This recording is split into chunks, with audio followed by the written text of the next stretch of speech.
their first-hand experiences in the Occupy Congress movement there from Taiwan. And I think a lot of us here came to the panel because we want to meet them, but also we want to use this opportunity in New York and to think about how the Occupy movement in Taiwan is actually linked to the movements abroad in New York, and thinking about the broader dynamics of capitalist globalization and how the Taiwan's movement is part of an enactment of that. So we have invited 7 panelists and professors and activists from New York City to really thinking about how can we develop global Taiwan against capitalist globalization. And we are live streaming it, so there's a lot of techie things going on. And we're going to take a short. So because of time constraints, we probably won't have break time in this 3-hour panel. So if you feel like you want some snack and coffee, just please feel free to go. All right, so we're going to start with Yu-Fen first, and she's going to tell us a little bit about the movement in Taiwan as a whole. So thank you. Let's welcome her.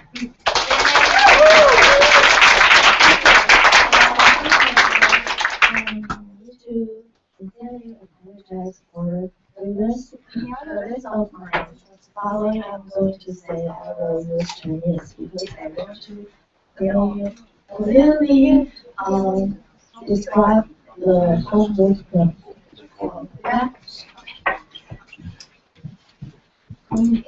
好，那个不好意思，所以接着我会用中文。因为我后来想到我在台湾听很多美国来学者演讲的时候，我们也是听他们讲英文，所以后来我还是决定直接用中文来进行这个简单的 briefing。好，那这边会有私头做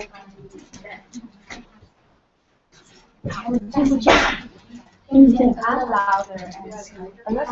有个回音，有回音，应该是很厉害的声音。OK， 可以改成播放模式。好 ，OK， 这是大家看到的被称为太阳花学运的，所以就我选择一张图片作为 opening。好，那下一张。这是张庆忠，那这一切的占领立法院的行动，话说从头，就是在3月17号的时候，国民党籍的张庆忠在委员会的时候呢，趁着现场执政党跟在野党，也就是国民党跟民进党相互争夺发言权的时候，就是你们可以想象那个房间就是很多人，然后很混乱，互相拉扯，然后试图互相抢麦克风，然后的时候，张庆忠当时呢，他就借口他要去上厕所，然后就在厕所旁边以不到30秒的时间，然后非常迅速的宣布，现在两岸服务贸易协定被送出委员会了，在不到30秒的时间。好，所以当时的消息一出来之后，它引起了台湾所有关心服贸这个议题的 NGO， 还有学生社团的，就是简单的说就是轩然大波，就是所有人都非常shock，就是竟然以不到30秒时间，服贸就这样被送出委员会。所以当时没有人想得到，这样缺乏配套措施，缺乏风险影响评估，缺乏民意基础的一项合约，最后就是以这样子这么荒谬，而且非常非常践踏民主的方式被通过了。On March 17th, KMT legislator Zhang Qingzhong, he's in the middle of the photo, announced in 30 seconds that the Cross-Strait Services Trade Agreement, CSSTA, has been reviewed by the Joint Committee when other legislators were battling for voicing their opinions. The news enraged all NGOs and student associations that have paid close attention to this trade pact. Nobody can foresee that this trade agreement, which lacks supplementary measures, risk evaluation, and public support, would be passed in such an absurd and undemocratic way. 所以张庆忠一旦在委员会送出这个服贸，而且如果他那一天的宣誓，就是如果后来没有发生这一整个反服贸运动，然后占领立法院的运动的话，他当时在委员会的这个宣誓一旦成真的话，你们知道这个案子就会被送到院会，然后因为服贸被送进立法院之前，它其实已经完成了双方行政单位的签署程序了，所以这个案子就会被送到院会存查。那存查的意思就是说呢，今天大家如果在立法院里面有任何委员对这个议案有任何的问题的话，它就会被拿出来表决。可是大家都知道，就是在立法院国民党是多数党。所以一旦面临被表决的命运的时候，其实大家可以想象，它就是很快速的会被通过。所以这代表什么？这代表张庆忠在3月17号做的这件事情，它几乎等于服贸被送出委员会，几乎等于它就是立即生效。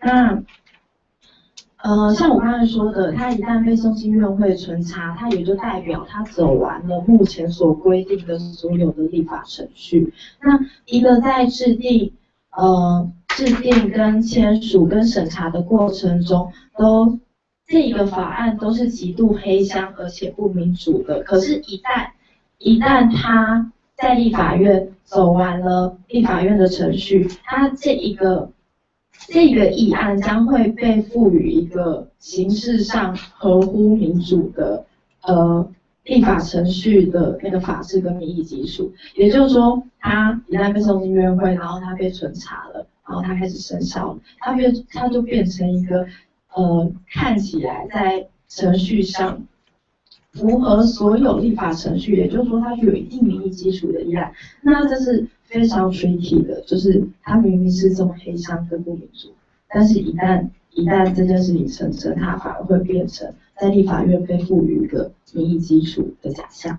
对，但是事实上在那个时候，在它非常粗鲁的以包裹通过这个议案的时候，当时的民调有高达75%的民众是希望可以主导审查的。Before the CSTA was introduced to the legislative yuan, Taiwan's Congress, the signing procedure had been done. Therefore, as soon as Zhang Qingzhong's announcement is ratified, the trade agreement will proceed to the next stage and be promulgated immediately. Soon the CSTA will be given a legal ground, even though it is negotiated, signed, and reviewed in an utterly undemocratic way. In fact, an opinion poll shows that about 75% of people agreed on a clause-by-clause review of the trade agreement.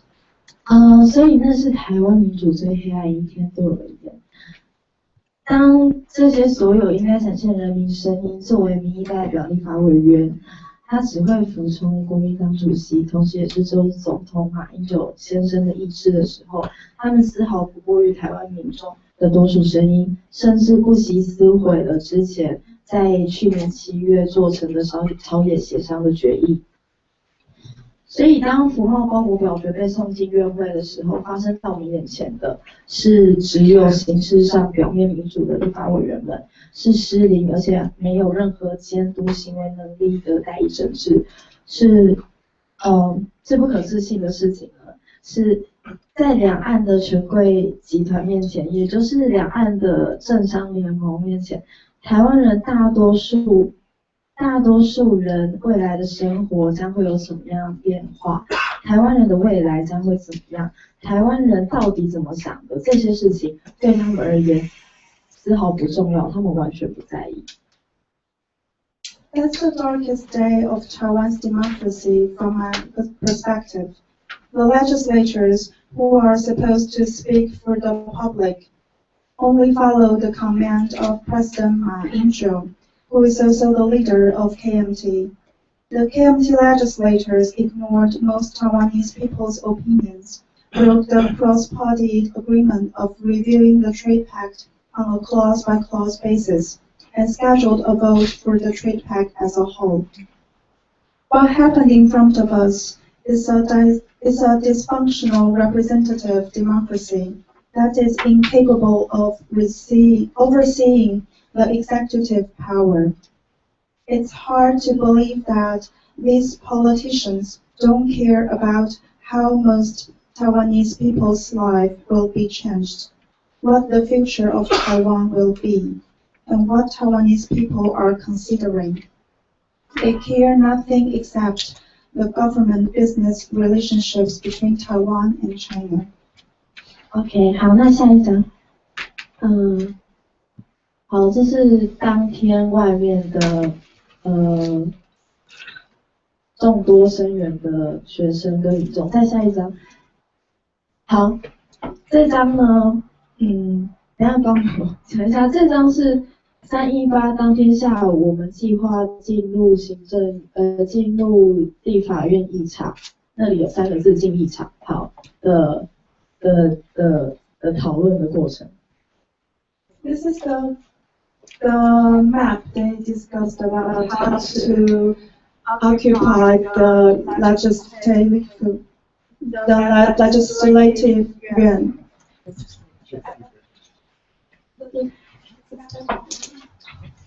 背头还是很大哦。好，所以在3月17号的隔天，也就是318号，好大。好，有很多 NGO 团体们决定在星期二晚上，在立法院旁边的济南路，也就是这里，这是立法院，然后这是济南路。好，然后在这里会举办晚会。当时这个晚会被称为捍卫民主的晚会，然后主持人就是魏阳。同时，在当天下午318当天下午，也有一些学生组织跟 NGO 团体们决定，我们在那一天下午面临的那一个时刻是两岸服务贸易协议即将硬闯成功。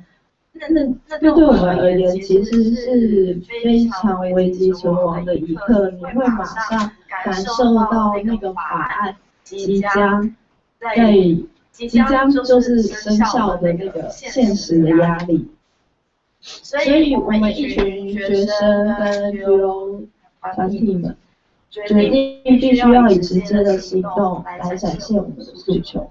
所以当天下午我们讨论了5个小时，然后后来再加上1个小时的分工，然后在3月18号晚上9点开始，在立法院的大门口呢，立法院的大门就是这一条。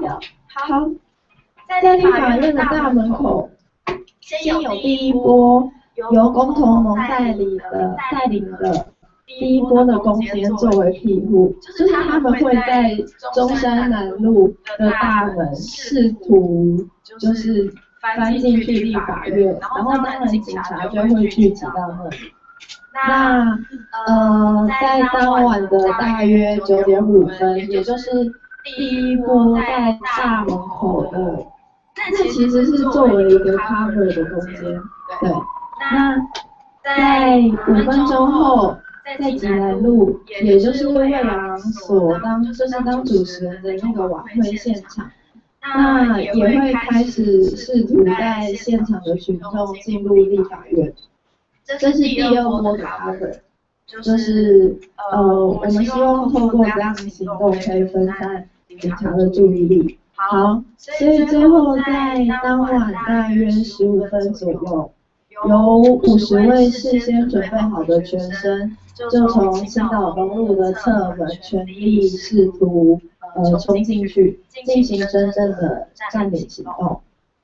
好，所以在短短的10几分钟内，台湾历史上第一次有人真的成功冲进议场并且占领，而且在进入议场时呢，警方跟学生在青岛东路的侧门展开强烈的追击，然后在这个时候，第一波进入议场内的学生透过网络讯息的转贴，所以有越来越多的学生跟民众就马上聚集到青岛东路的马路上，而且最后就是推翻了那个青岛东路的立法院的侧门，然后进入立法院的广场进行静坐跟声援。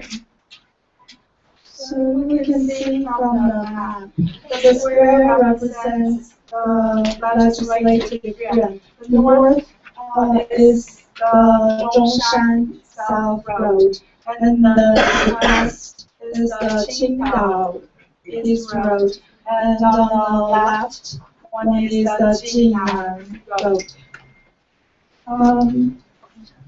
So in order to protest the undemocratic procedures of the CSTA, some NGOs decided to hold a gathering outside the legislative yuan. In the evening of March 18, meanwhile, some students, associations, and NGOs decided to take action to express our demands. Through a 6-hour-long discussion and labor division, around 9 p.m., an NGO called Alliance of Referendum for Taiwan started to strike the front door of the legislative yuan as a cover. At 9:05 p.m., the crowd on Jinan Road initiated another strike to distract police attention. Thus, and then around 9:15, 50 students broke the side door on Qingdao East Road and occupied the legislative yuan. It is the first time in Taiwanese history that citizens broke into the legislative yuan and occupied it. Before the occupation, police and students had intense pushing and shoving in front of the side door on Qingdao East Road. At the same time,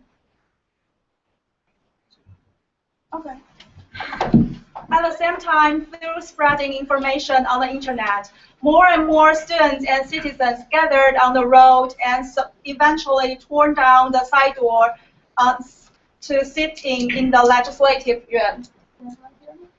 OK， 那我直接这样讲，听得到吗？听得到。OK， 谢谢。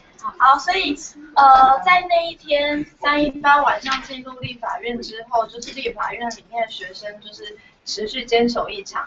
那在外面3条路就每天都有非常多的声援的民众跟学生，然后在外面会进行非常多的短讲，关于各种议题，关于服贸里面的各个产业它即将面临的未来，关于这一整个不民主黑箱的过程的讨论。那如果说3月18号那天我们占领立法院，它某部分可以说它见证了抗争自由可能性化。那么在3月23号那一天，我们看见的是国家暴力的威权复辟。在当时的情况是，将近有上万人为了反服贸这样子的诉求，然后持续静坐在青岛东路、中山南路还有济南路，还有持续在占领议场里面的学生。然后在大概4、5天后，在当那个礼拜的礼拜6，就是江宜桦院长，就是我们的行政院长，他在3月22的时候亲自到青岛东路来，借口是探望学生，但实际上并没有要正面回应学生的诉求。那在隔天，也就是3月23星期天早上9点还是10点的时候，马英九总统他在国际记者会上面也对于这次运动的诉求避而不谈，所以先你要分享。So during the sit-in, there were many classes and public speeches delivered on the street around the legislative yuan.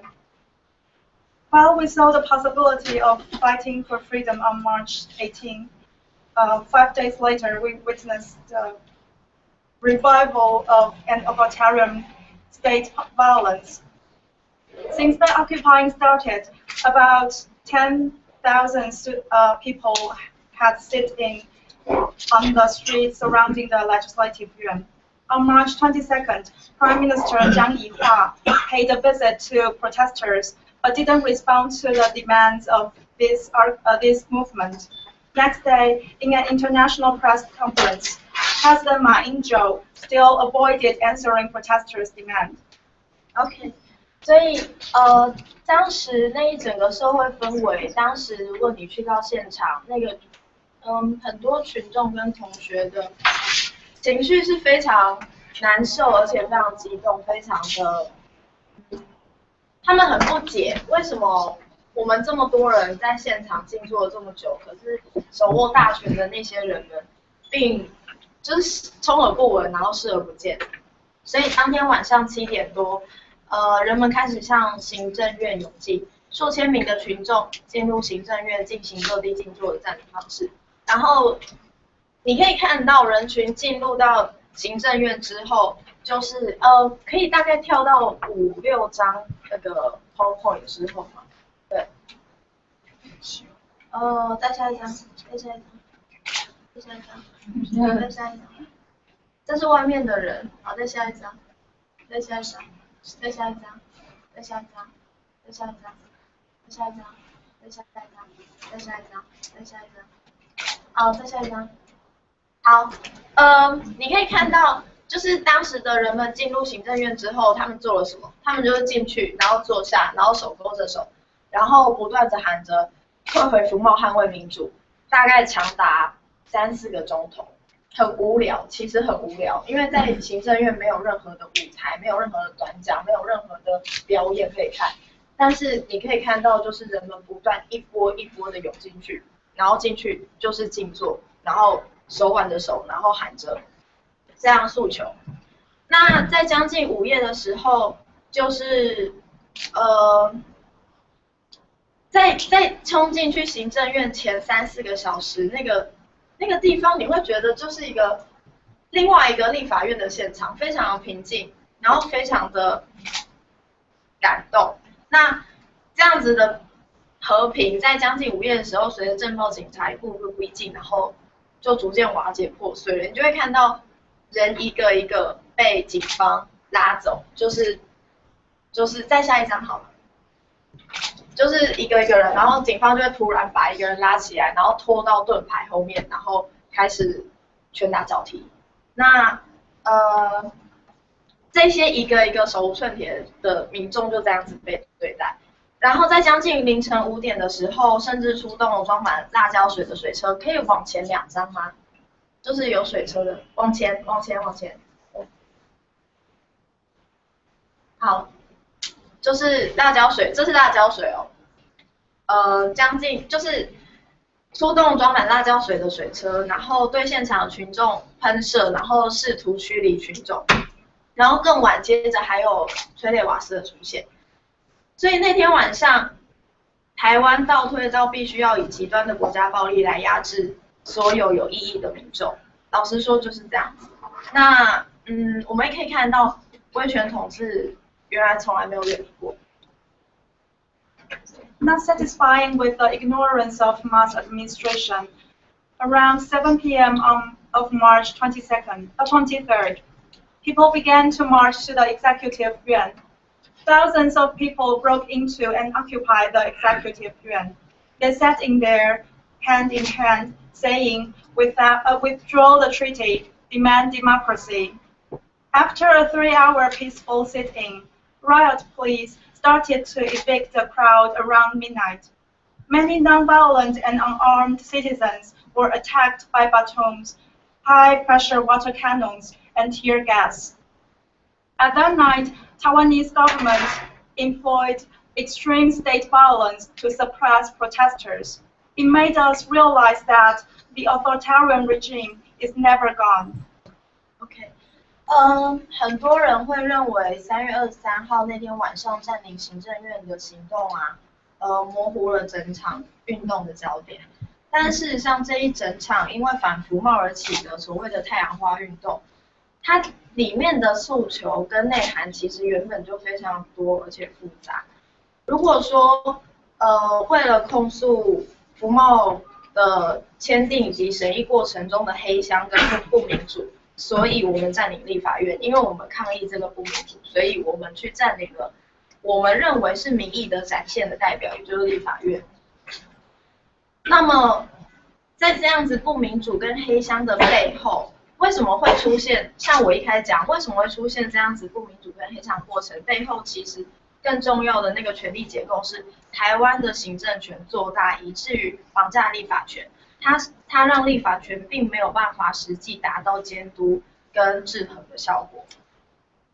所以事实上，占领行政院这样子的行动和占领立法院是有相同的正当性，而且与其说它模糊了这场运动的诉求，更不如说它直接以行动呼吁了这整场运动的诉求。Many people think that the action of occupying the executive yuan obfuscates the focus of the whole movement. However, the demands and contents of this anti-CSSTA movement are complex and multifaceted. We occupy the legislative yuan to condemn the undemocratic procedures to signing and reviewing the CSSTA. But the structural factor behind the undemocratic procedures is that the executive power prevails the legislation, and the legislation fails to oversee and balance the executive power effectively. Therefore, it is legitimate to occupy both the executive yuan and the legislative yuan.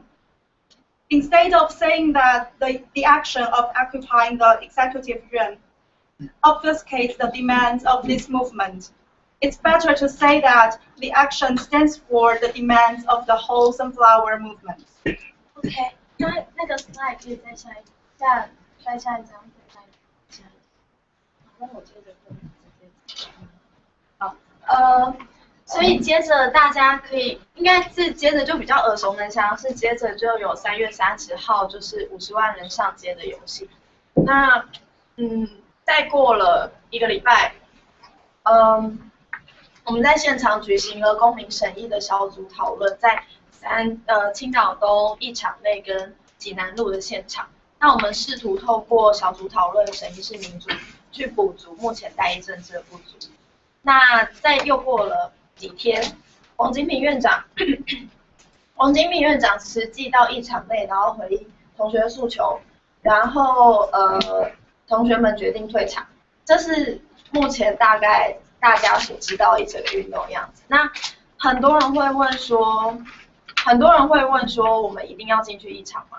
那我只能说，在那个时刻，当过去我们半年来每一次的上街、每一次的晚会、每一次的游行，都没有办法让执政者听到我们的诉求跟声音的时候，我觉得人民是被迫要以实际的行动，我们只有自己的行动跟自己的身体，去试图让我们的诉求的声音可以变得更大。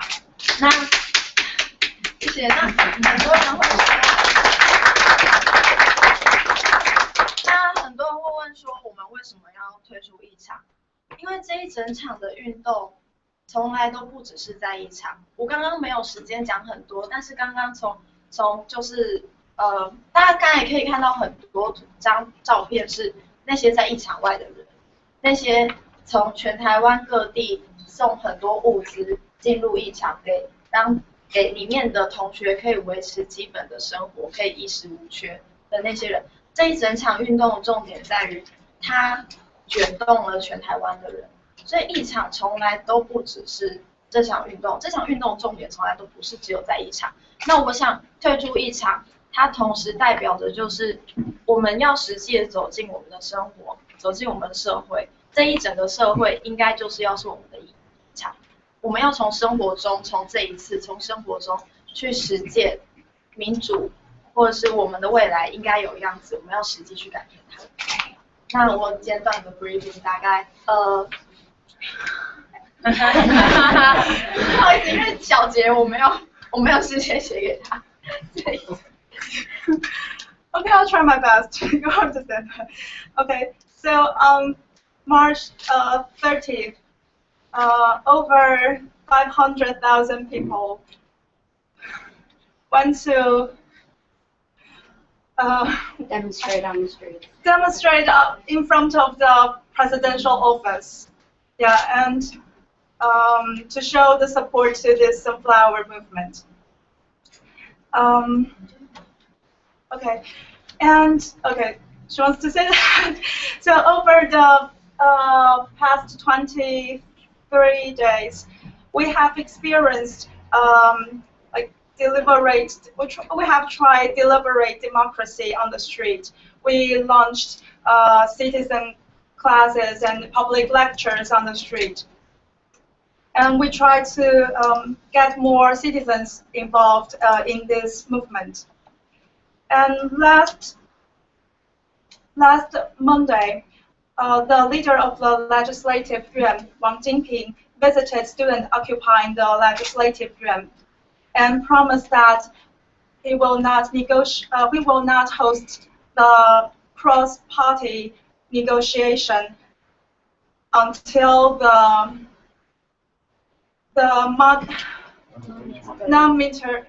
monitor law passed. Okay. Many people may ask why we have to occupy the Congress. We have to say that over the past 6 months, the Mao administration continued not to respond to our concerns and our demands. That's why we have to protest on the street and take this action to express our concerns.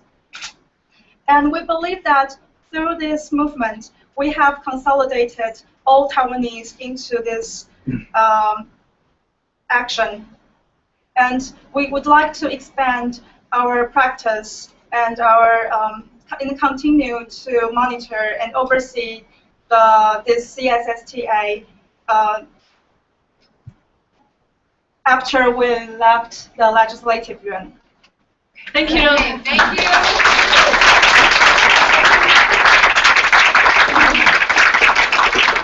We know they have a very, very intense schedule, so and they have a flight to catch, so we're trying our best really to organize here. And next one we have Professor Rebecca Carr.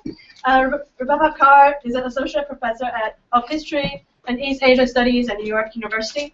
She's the author of Mao Zedong and China in the 20th Century World and Staging the World Chinese Nationalism at the Turn of the 20th Century. She's also a co-editor of Rethinking the 1898 Reform Period, Political and Cultural Change in Late Qing China, and Marxism Beyond Marxism. So let's welcome her.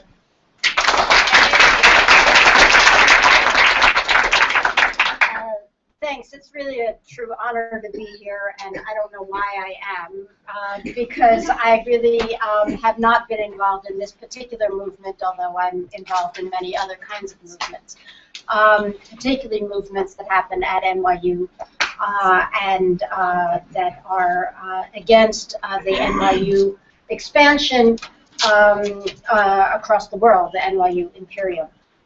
But that's, we won't talk about that right now. But just in response to something that was just said, why should Congress be occupied? And it seems to me that Congress, when Congress is not occupied by those who respond to their electorate, then the electorate has to reoccupy their own spaces. Congress is your own space. You should occupy it. And so it's really not an occupation. It's a possession. You're taking possession. And so on. And so one of the things that arises for me here, at least, is what is the role of students in politics? And I know that the movement has run a little bit far from being labeled a student movement. And I want to put forward an idea for why you should embrace being a student movement without, however, letting the idea of student contain you. Because that's, of course, when they say student movement, they wish to contain the movement into you're just students. But we're all students.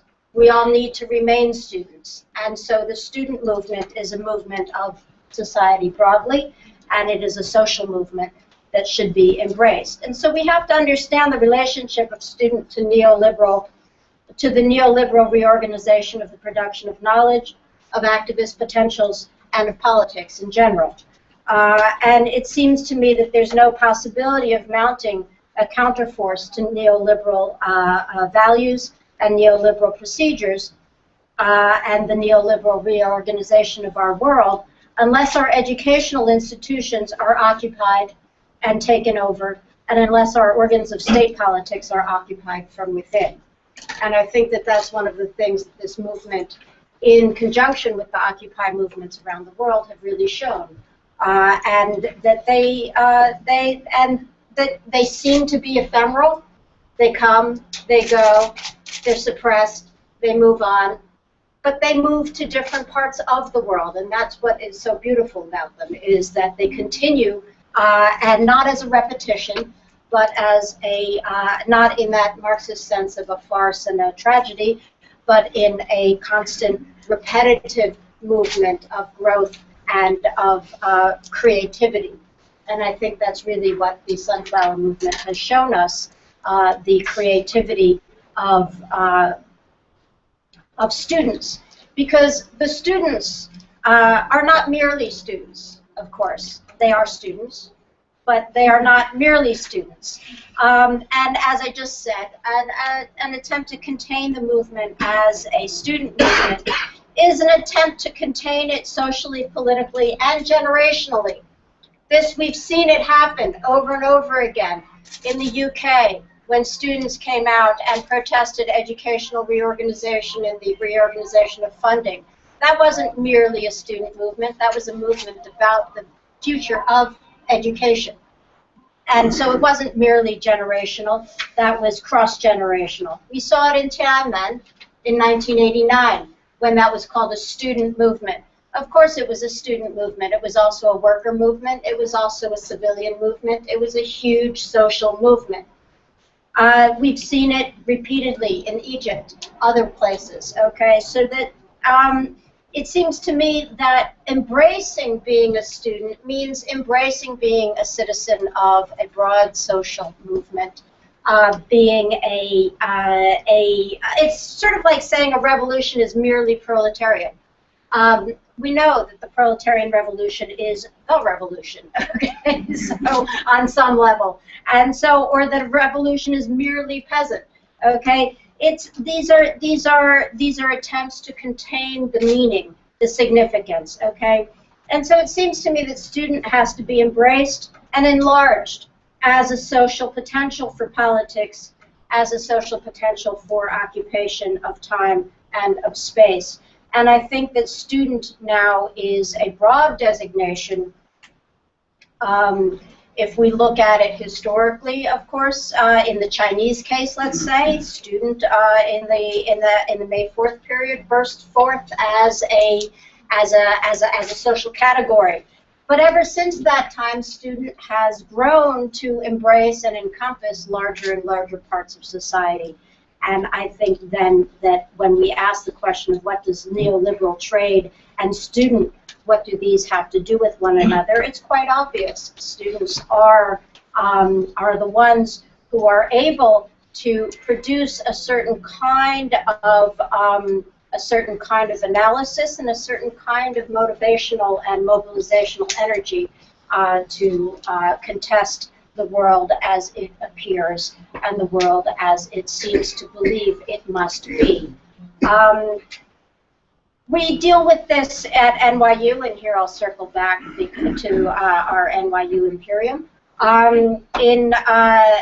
When we try to teach our students, or when our institution tries to teach our students that cultural sensitivity has to substitute for politics. Now, I'm not saying that we shouldn't be culturally sensitive. I'm just saying that cultural sensitivity is not the same thing as politics. And we say, okay, in Shanghai, let's say, in NYU Shanghai, we can't say certain things. We're not allowed to teach certain things because we have to be culturally sensitive to the Chinese. Well, that's bullshit. Quite frankly. Okay? That is politics, okay? And that is politics, and we, students and teachers, have to call it for that. In the same way where neoliberal trade calls the freedom to trade and accumulate, that substitutes for all freedom. That is the definition of freedom. We have to say, no, that's not freedom. We have to have the freedom to define and redefine the political and the commercial beyond the procedural norm and towards a substantive area of finding and seeking social justice. And so if students as members of society do not take the lead in occupations, do not link up with other social constituents, do not become vocal producers of a new political knowledge and political modes of being in the world and new political possibilities, it's very hard to see where the energy and mobilizational creativity might come from and where the occupation of the spaces that are the proper places for democratic politics to be truly democratic. It's hard to see where all of that might come from.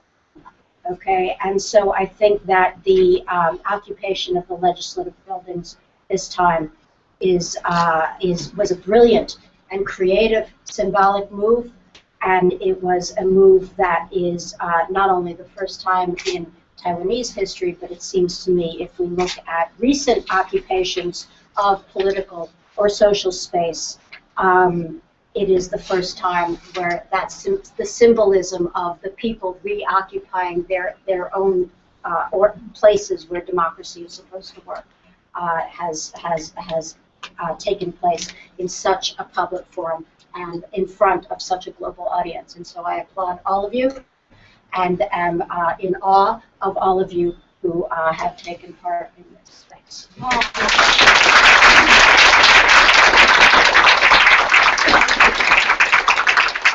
Again, we're really thankful for all the panelists who responded to our very last demands to come here and tell us all those beautiful words. So next we have Professor Xinhua Shan from Taiwan as well.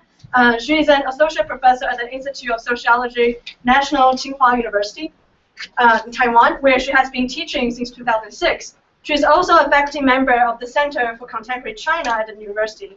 Her areas of teaching and research are migration, gender studies, masculinities, the sociology of intimacy, and everyday life of social class. Let's welcome her. Thank you. First of all, I want to say I'm so proud of my students. They are my students.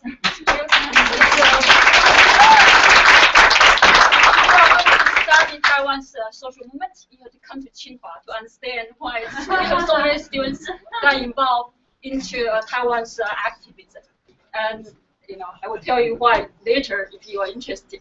So today, I think I'm going to try to focus my time trying to do a little bit, because the topic is about activism in Taiwan, in the global context. So we're going to say a little bit about the history and then more concentrate on this.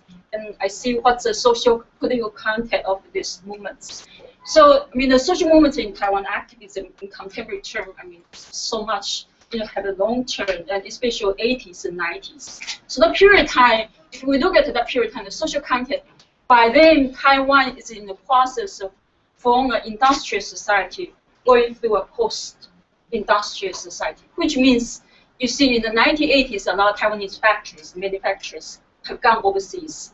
So Taiwan gradually in the process become a service primary dominated now so-called post-industrial society. It's the whole this in the 80s this process. So in the process we see in the 80s, 90s, the movement emphasized on localization or Taiwanization, 在地化, 台湾化. So the whole idea, the domestically, it's more about domestic politics in the sense by then China is not wasn't significant enough. Yeah. And then so it's more so much about the KMT's authoritarian regime. And so that's a process, that's part of it, and then you have also the movements, and I got involved in 90s movements before I came overseas to study. I was in 5 years activism there during a period of time. So that's a different, so by then external forces in America kind of watch out Taiwan's democratization process. So you see a different right now. And then you go to the 90s, mid-90s to 2000, mid-2000, this period of time, people would say it's kind of decline of Taiwan's social movements in the island, in the country. But it's not so much decline according to my understanding. It's so much institutionalization of Taiwanese activities because the DPP, the Minjindang, was in power for 8 years. So a lot of the activists would work into the institution. A lot of my friends over different movements, they work closely with the government. And then we come to this wave.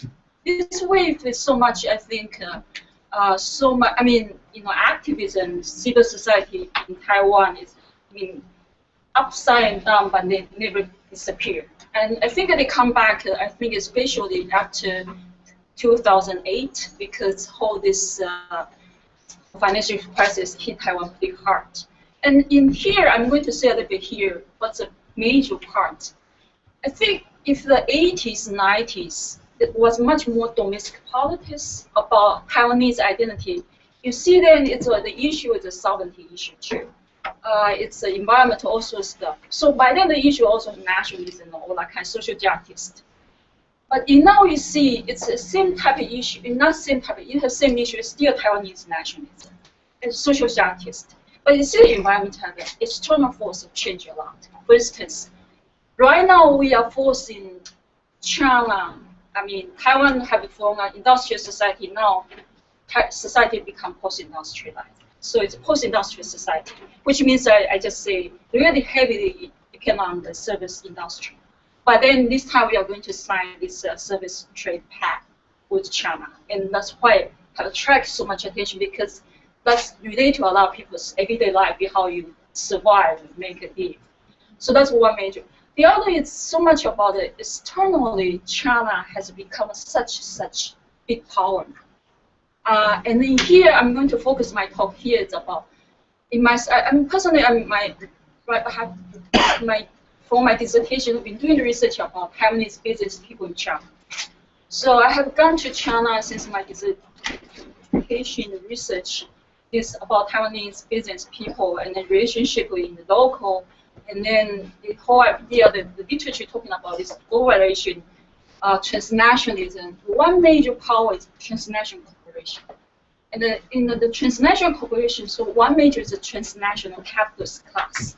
When we call them transnational capital class, not only from traditional Marxism, talking about, we say capitalist class, in that kind of restricted kind of region definition, you mean the people have capital, economic capital. But here the definition is so much is bent to now on the one is they are only not only economically, they are not only have an economic power in terms of they are investors, but also include politicians, include social medians, cultural work elites, professionals, high-ranking professionals. So that's one. So people, when we talk about this transnational capitalist class, we are talking about you are not only economic power, but they are also the political power elites. They are also the cultural elites working together. So you can see it right now in Taiwan. And they are not only from local one place, they are coming from transnational. So now in Taiwan's case, since the 80s, we have a lot of Taiwanese, I'm sure your parents might be one of them, have gone to China to work. And so whole this process, we see cross-strait.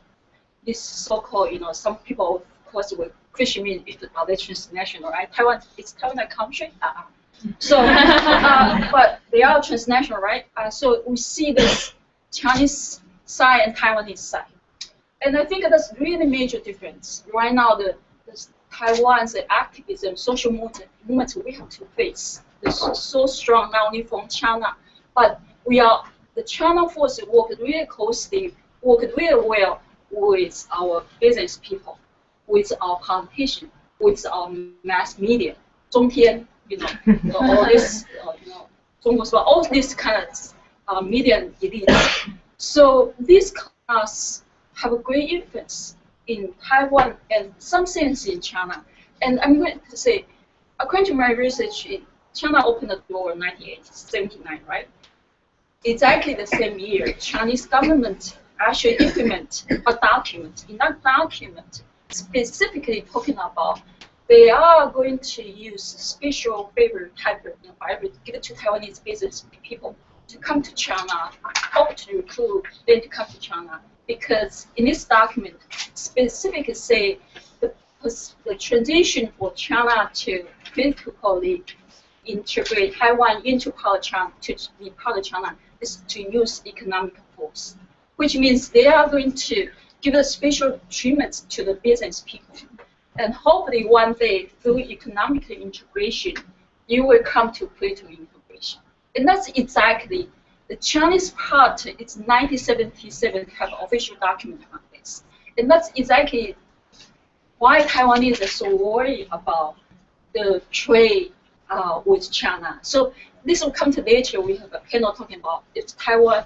This movement right now, this movement, sunflower movement, is something just, it's pure, it's ideological anti-free trade. Yes and no in some sense. Here's so much also Taiwan's nationalist about our, sovereignty issue also stuff. So because the China side already set up so much political agenda in its economic integration with Taiwan. So that's something I think is set up at home here. We are facing a huge, powerful country, which is, unfortunately, according to Taiwan, it's so close to Taiwan, right? We wish we could swim our island far away. Not only Taiwan, main island, but Jima. We can swim, we hope we can swim, right? So close to. So we are facing China, but we are also facing our business people and the KMT party. And people, of course, people wonder why KMT party is so much interested about this, working with China. And of course, I think there's a lot of issues here. The history from China, so I'm sure they have the Chinese sentiment, but also the legitimacy also issue. We can, if we have a chance to discuss. But this is something I'm going to say. So, from the beginning of this movement, I already been quite sure my NGO is not going to respond to anything. I really quite sure, because why I think I'm quite sure, according to, if you understand the force behind this is transnational capitalist class. The force is it's about, for instance, if my NGO is going to respond to this movement, he pretty much have to change his policy, economic and political policy with China. Also means China have to change its policy. So this is so much powerful force behind. Also with the KMT's legitimacy in Taiwan was totally down. So from the beginning, I really don't think, you just think about, even after 500,000 people coming out, I still don't think. Because this is not the first time we have so many people come out. So the definition of success will not succeed in the new movements. You can't just see from if the women dance respond. No, I don't think, I don't think it is the only Taiwanese issue. Any right now so-called, anti-free trade movements or so trying to fight for social inequality. I think people, we all have to face that kind of reality because the power behind is so great. You can't expect you come out once or twice and then the regime is going to respond to you. No, it's not. So you have to re-justify yourself and then fight again. And then this is long term. So that's my thinking. So I have a couple more minutes. I'm going to say the significance of these movements. One is I'm going to think I think it's so much internal is really important, you know, because like they all talking about. It's basically democracy is not really Taiwan yet, but never yet somewhere anyway. It's always democracy is in process, and in Taiwan this will be long process. And so I think that this is important. Part of one big step in this process. It's just in the process. I think that's so important. My agent knows. No, people are watching him. That's one. I think it is also, you know, this is a good way to recruit people to understand people are entitled to, you know, rights also. But I think also important for China to get to know. You know, because my agent we've been very friendly with China for a while. I'm not saying we can, you know, I'm not saying we should not unfriendly with China, but I say in policy speaking. So I think that sends a strong signal to China. No, that Taiwanese are not thinking that way. A lot of Taiwanese are not thinking that way. And also, I think it's so important for international society too. You know, because this DDM based in New York, and I noticed so much different from here now and when I was a graduate student here. I think it's so much people, especially I brought in international relations studies circle. They kind of get the idea about Taiwan is already come part of China, and people there can not so much opposed to this. And I think this scientific signal. And I think one other thing could connect is, you know, this Taiwanese movement is not necessarily anti-free trade, because Taiwanese is so much about trade and business economy, right? So if Taiwan is going to enter free trade, that'll be big. I don't know how to say, but I think it's still a lot to be able to connect with a lot of outside movements, especially in terms now to enlarge this kind of social inequalities. And I think this is a lot that we can learn from each other and can connect and work together. Okay, thank you. Thank you.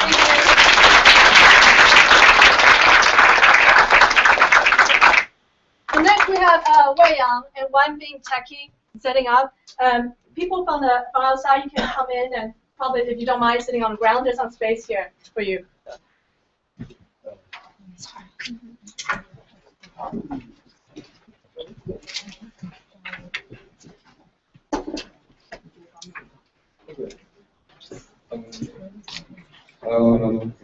Before the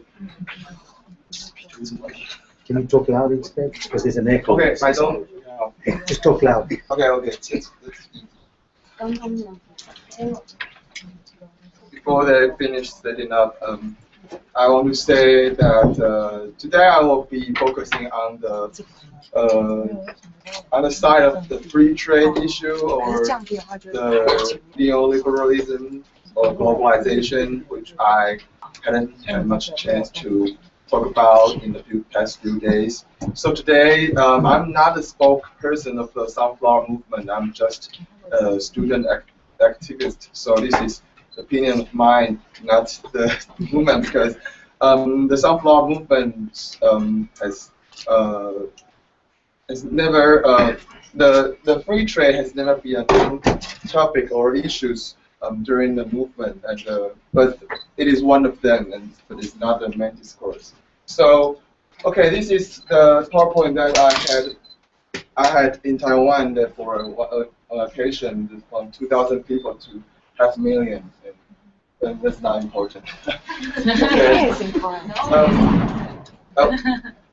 Okay. Okay. So I will just skip it. This is the activity that we had before, and I think everybody knows about ECFA. So the Service Trade Agreement is under the framework of ECFA. So just skip that. And the core form of the Service Trade Agreement is as listed: cross-border trade, consumption abroad, commercial presence of natural persons. Well, it's just not important. Just remember that a lot of capitals, laborers, or well, not laborers, they say they call it bosses, or come to Taiwan, and capitals can be invested up to 50% or something, or yeah. So it's just I will skip that. It's cool. I think that okay. I just next. Okay, just skip all that. Skip all that. Skip. Because I will, if you want, I will give this PowerPoint. Okay, go back. Sorry, go back. At least, okay. I'm talking about some dimensions, or we can see in the service trade agreement. First is the China factor, just like my teacher Chen said about. It's about sovereignty of Taiwan, or whether or not if we sign or we pass this agreement, our freedom of speech will be affected, or will this benefit the cross-strait competition or international capitalist alliance, which just benefit them and not to ordinary people. And another side is the economic justice, which we talk about what is the impact on industry during the whole deregulation process, and can we reach the class justice, and we want to break the myth of the free trade. And another side, of course, is the procedural justice. We talk about black box operation, and the lack of monitoring system, and the no impact assessments. And then the last one is the form and the content of the agreement. Well, for example, some economics says, well, this is just not a good free trade agreement because because they are not opening up enough, and we are opening up too much. It's not equal. But this side of discussion is not too much during this movement. It's mainly about procedural justice and the China factor. And today I'm trying to focus more on the economic justice next. And this is just China factor, and I not intend to do that today. Pass. Next.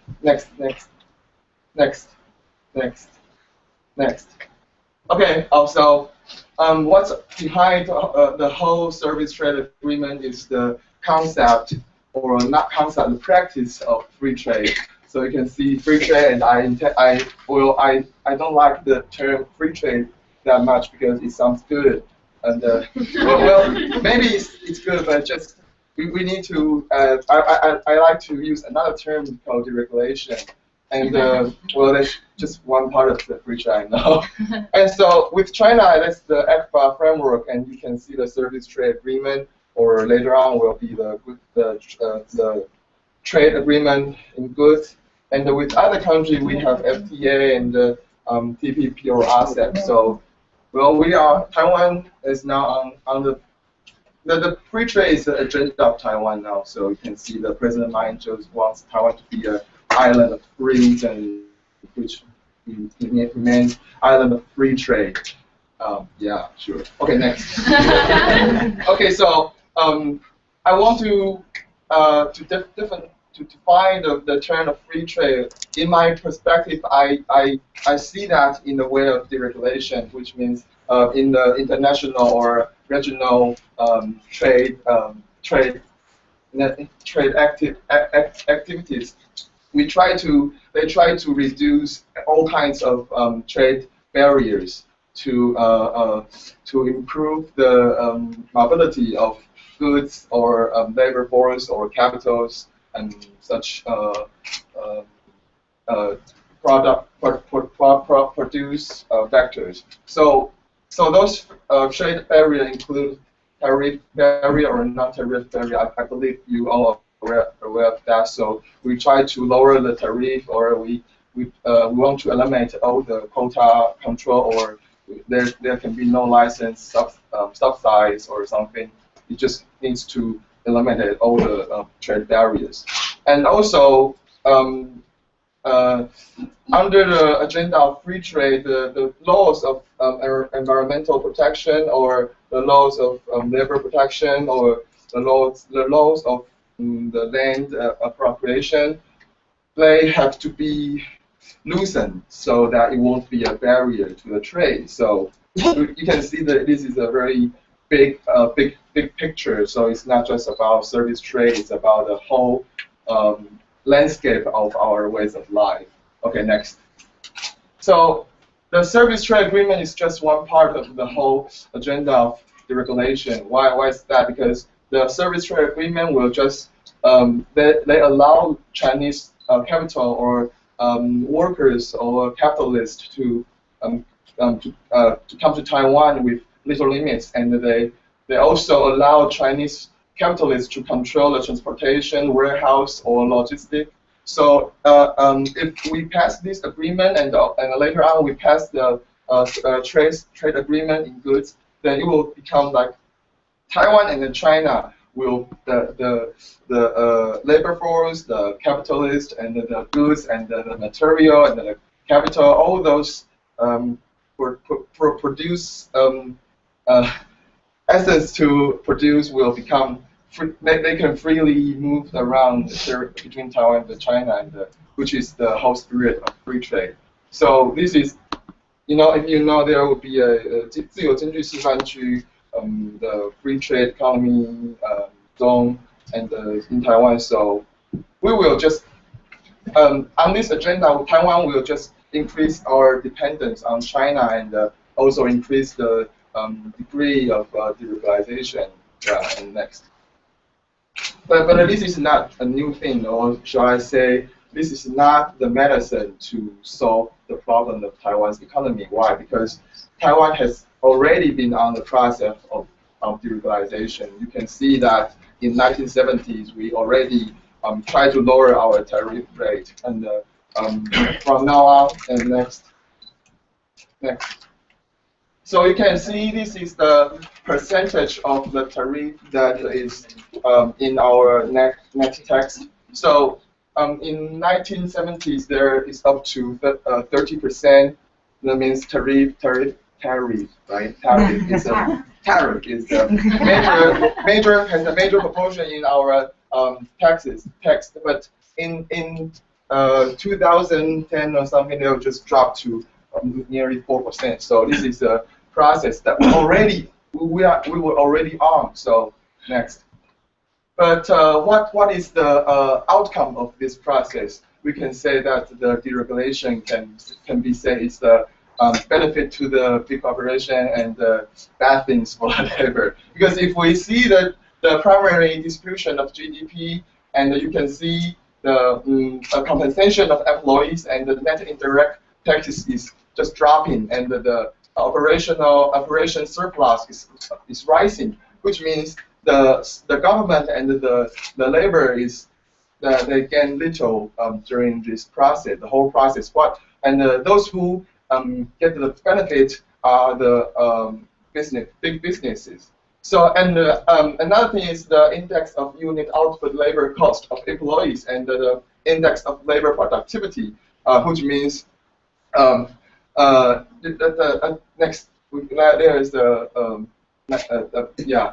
So you can see the green one is the which simply to put it simply is the in GDP how much is going back to the employers, to the workers, to the laborers.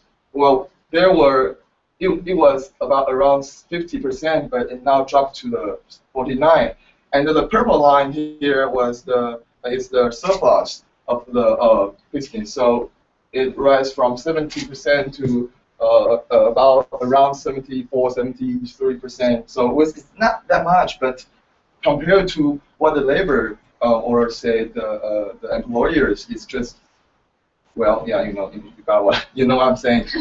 Yes, and the blue one, which is this one, is how much the state, how much the government will gain from the GDP, from taxes, from tariff, something like that. So, well, this trend just shows how the big picture is in Taiwan next.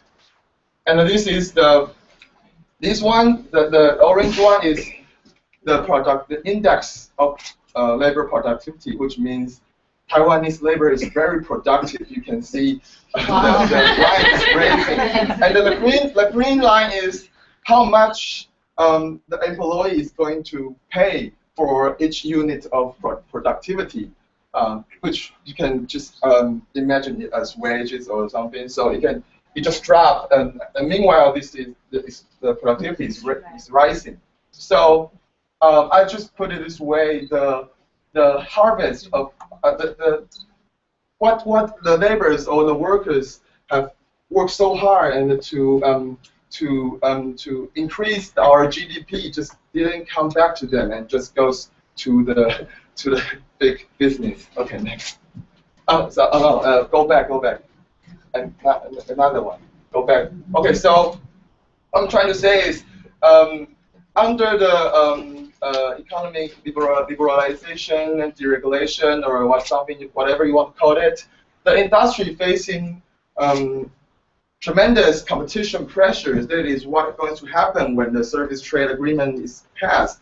So, under the circumstances, the minority of the labor force will become the first one to be cut or to be sacrificed. So we can see that during Taiwan's history of economic development, a lot of factories they just shut down or moved to overseas, just like my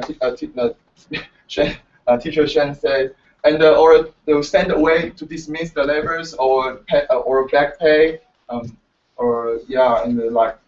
part-time job increases. Okay, and our real wages just stop for 15 years. And on the other side, the country, the government, they use something called statute for the encouragement of investment, or the statute of upgrading industry, which means to lower the tax rate, or give them money to try to give incentive to the business to invest in Taiwan. But this didn't help much to help Taiwan's economy much, because they just get the money, or they pay less tax and still move to move overseas, and or they won't actually upgrade their technologies. They just there's not actual upgrade during the whole period. But the wage earners, they have to bear more and more tax. And it's out of proportion. Okay, next. So what's the impact of service trade agreement to Taiwanese teenager? Okay, we can see there's a trend that from 1980s to from now the proportion of the service industry is just rising, and it's now about 70% of our GDP and 60% of our population. And in this industry, in the service industry, there the accommodation and the catering business and the wholesale and the retail trade is add up to 48%, and their average real wage in 2012 is less than $40,000 in Taiwanese Taipei, which is less than about 15. Okay, I know. I don't do that not that much. And the financial business, the information and communication, or the science or the technology service, they are just about 20% of the industry, but their average real wage is about 6 or 7. 6,700.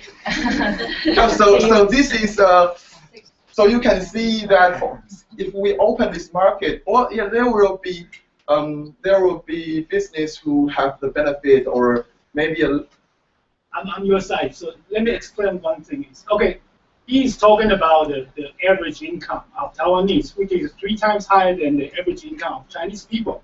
And the treaty was involved our Taiwanese job opportunity about 7 million people. And Chinese GDP is 10 times higher than the Taiwanese GDP. China's GDP is world #1, and Taiwan's the #7. But in the meantime, our average income is 3 times higher than the Chinese people. And we are signing the service treaty involving 7 million of our people to, you can see our income is already 3 times higher than them. And but we have to let him continue. We're going to have a flight. Okay. I'm sorry. We could have this discussion.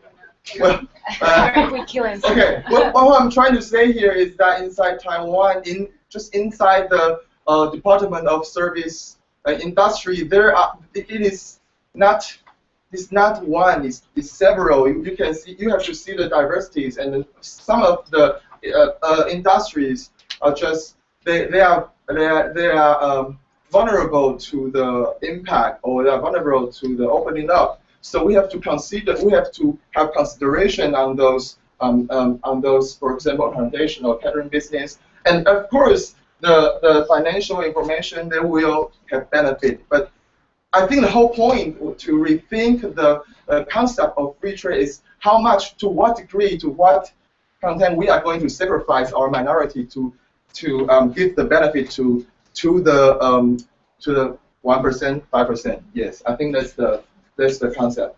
And just very quick, in 2012, or there's a survey on the teenager or young people's jobs category, and there are 57% young people are in the service trade industry, and the largest proportion will still be on the wholesale and the retail trade, about 30%, and the average wage is below $30,000.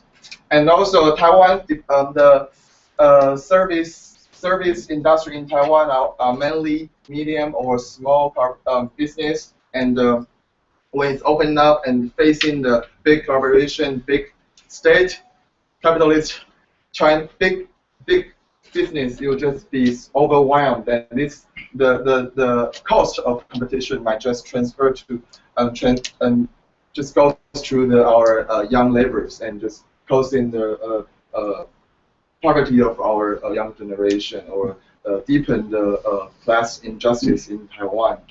So we have to think. The government just keep talking about the ability to compete, but who has the ability to compete is always those who already can compete, and those who cannot compete will just be compete away. And that's next. Okay, so this is probably the last one. We have to think, in this whole trend of globalization, or the whole praise of liberalization, free trade, we have to think that what's the cost of each individuals or each actors or each industries in this free trade or liberalizations. You can see among all the 生产要素的 factors of production. Factors of production. Among all factors of production, the labor force has the lowest mobility. The land can be purchased and switched to other person, to other corporations, so it can shift easily. But the labor force cannot move cannot move freely, because, for example, that in Taiwan there's a 国道收费人that who charges on the highway, and they were dismissed, and the big companies say, okay, you can come work in my company, and you don't have to worry about losing your job. But the technology or the skill that is required is totally different. So the government always say, if we open up, we will create thousands of job opportunities in the, for example, technology department or communication service department. But those who open a small or medium retail retail shop, you just cannot go work in the financial department right away. It will cost years of training or retraining. So we have to think that what's the cost, or what's the price we have to pay or we can bear during the whole process of liberalization, and to what extent we are willing to sacrifice our minority people, our minority friends. So, well, this is the issues that hadn't been discussed much during the whole sunflower movement. But me personally, I want this dimension of issues to be widely discussed. I'm not saying that we have to go the way to anti the free trade, or we are just we just don't sign any trade agreement. But this kind of discussion is needed, and it's good for good for Taiwan. And the whole point of the sunflower movement is to have the due process, or have the space for citizen deliberation. There can be more discussion So with that, we can discuss. We can have this kind of discussion whether or not we are going on this way, or we can change our course to another direction. So yeah, that's pretty much what I'm going to say today.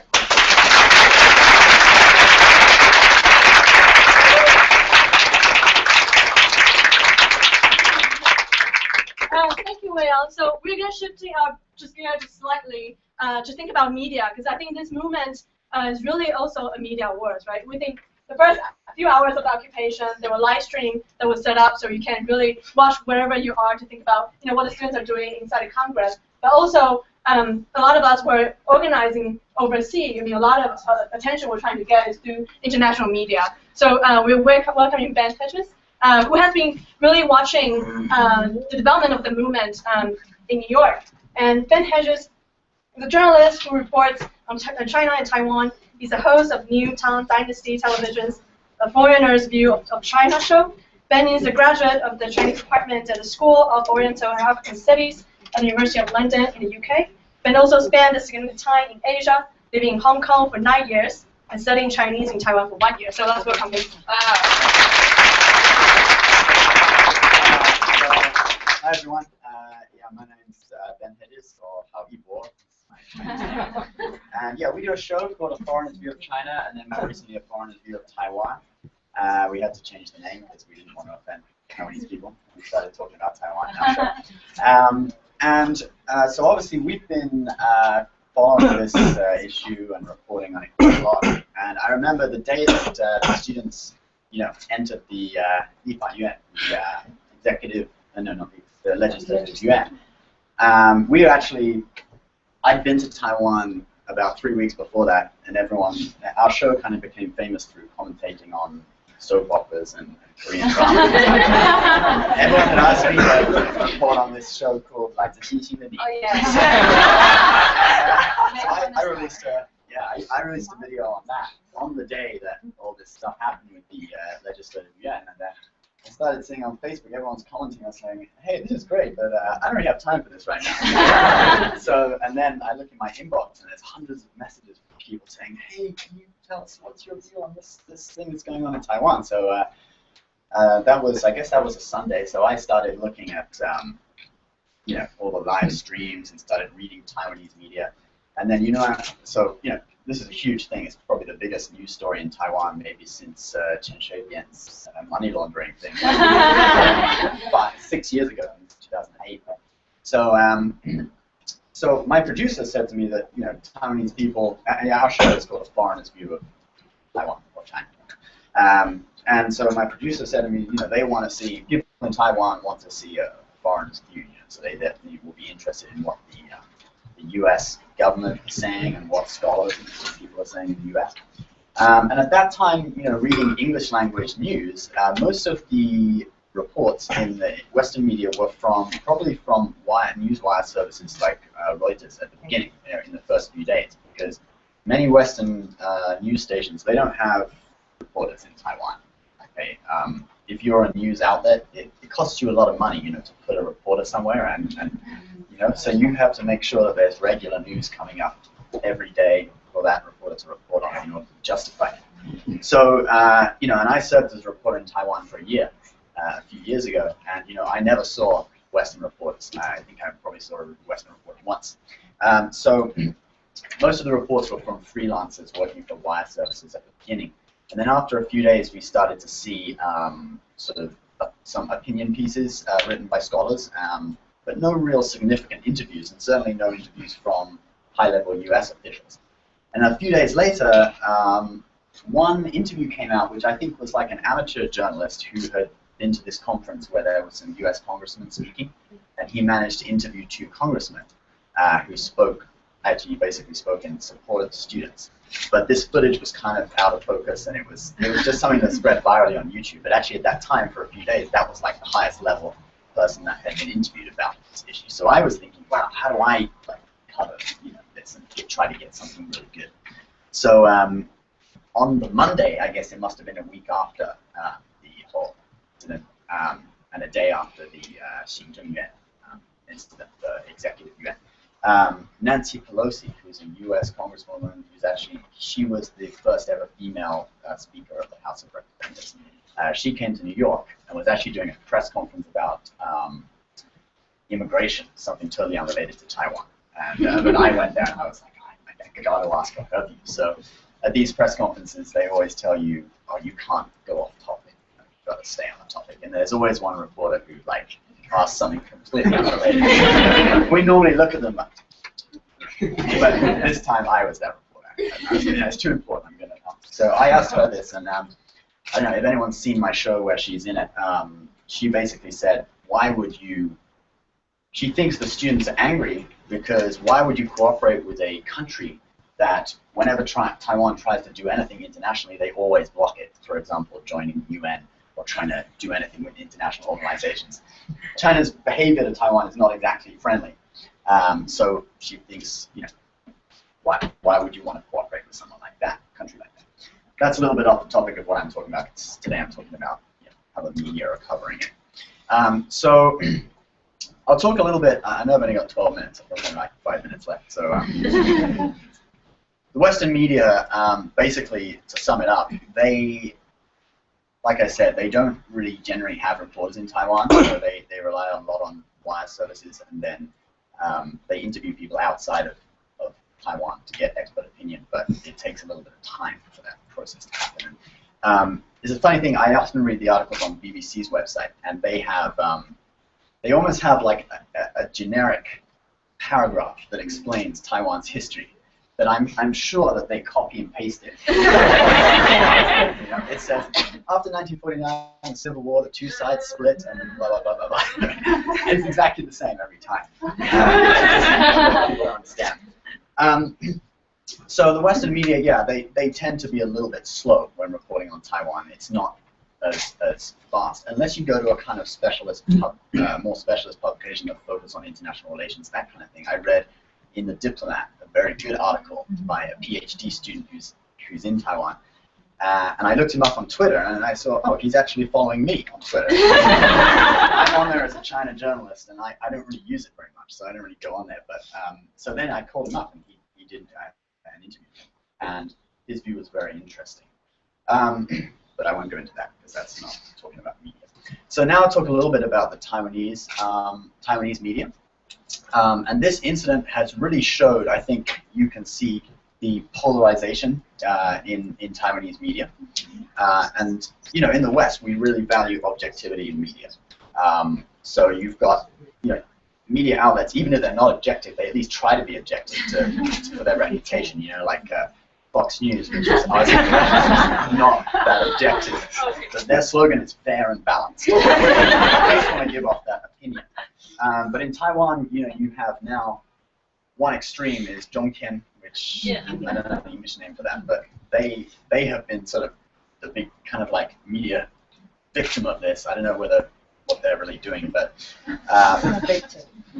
I think everyone probably has heard about the incidents. One was one of their reporters kind of like boasted on Facebook about having kicked some students, and then they later apologized and said, "Oh no, we were just tired, and it was a joke," or something like that.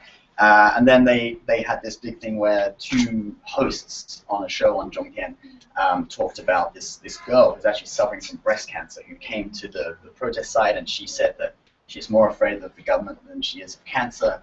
And she was dressed, she looked quite pretty, and they basically made these jokes about, oh, it's great protesting, you can see beautiful girls, and it might have been funny in a different context, but actually, this person, it was really very distasteful, So, and so the students have now basically like encouraging people just to like boycott Zhongtian, and they've kind of been a big victim of this. So they're at one end, and their view now might be related to what the professor earlier was talking about. The big business elite class, basically controlling things, influencing the media's view.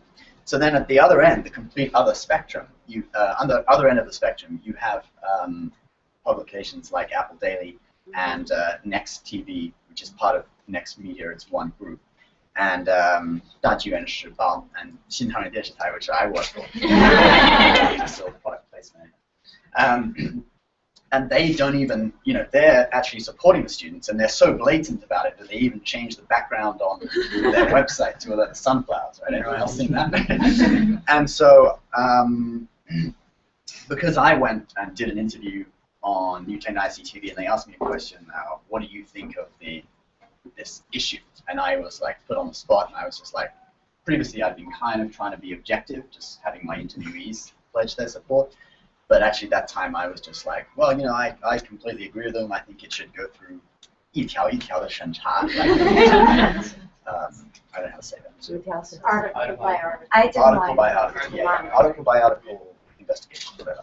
And then, like the Monday after that, I saw a load of articles. It's like, oh, Habibor supports the students in Ziyou and Pingguo, a load of other papers. So I was like, oh, okay, I've kind of like lost my objectivity. I might as well just explain my whole viewpoint totally. So I wrote an article, an opinion piece for Pingguo for Apple Daily, and they published it. And then the following day, they had a panel to discuss. Oh, does this Westerner really understand? But the funny thing about that panel was that everyone was on the same side. It was like in the West, we get 2 people for and 2 people against, and then they kind of debate. But everyone was on the same side, so they kind of show their support. So kind of to sum up, I think in Taiwan you see a massive like 2 ends of the scales. Media who are really kind of like taking the government or close to China kind of side, and then media who are really unconditionally supporting the students and are totally open about it, aren't even trying to be objective. And I think that as you see more economic interests with China, and more media gets bought by, well, maybe they can't directly buy yet, but economically influenced by China, you'll probably get a reaction where the media that does support is more supportive of freedom, democracy, and these kind of things will become more extreme, and it'll move apart in this direction, possibly. So that's basically my thought. And, thanks very much for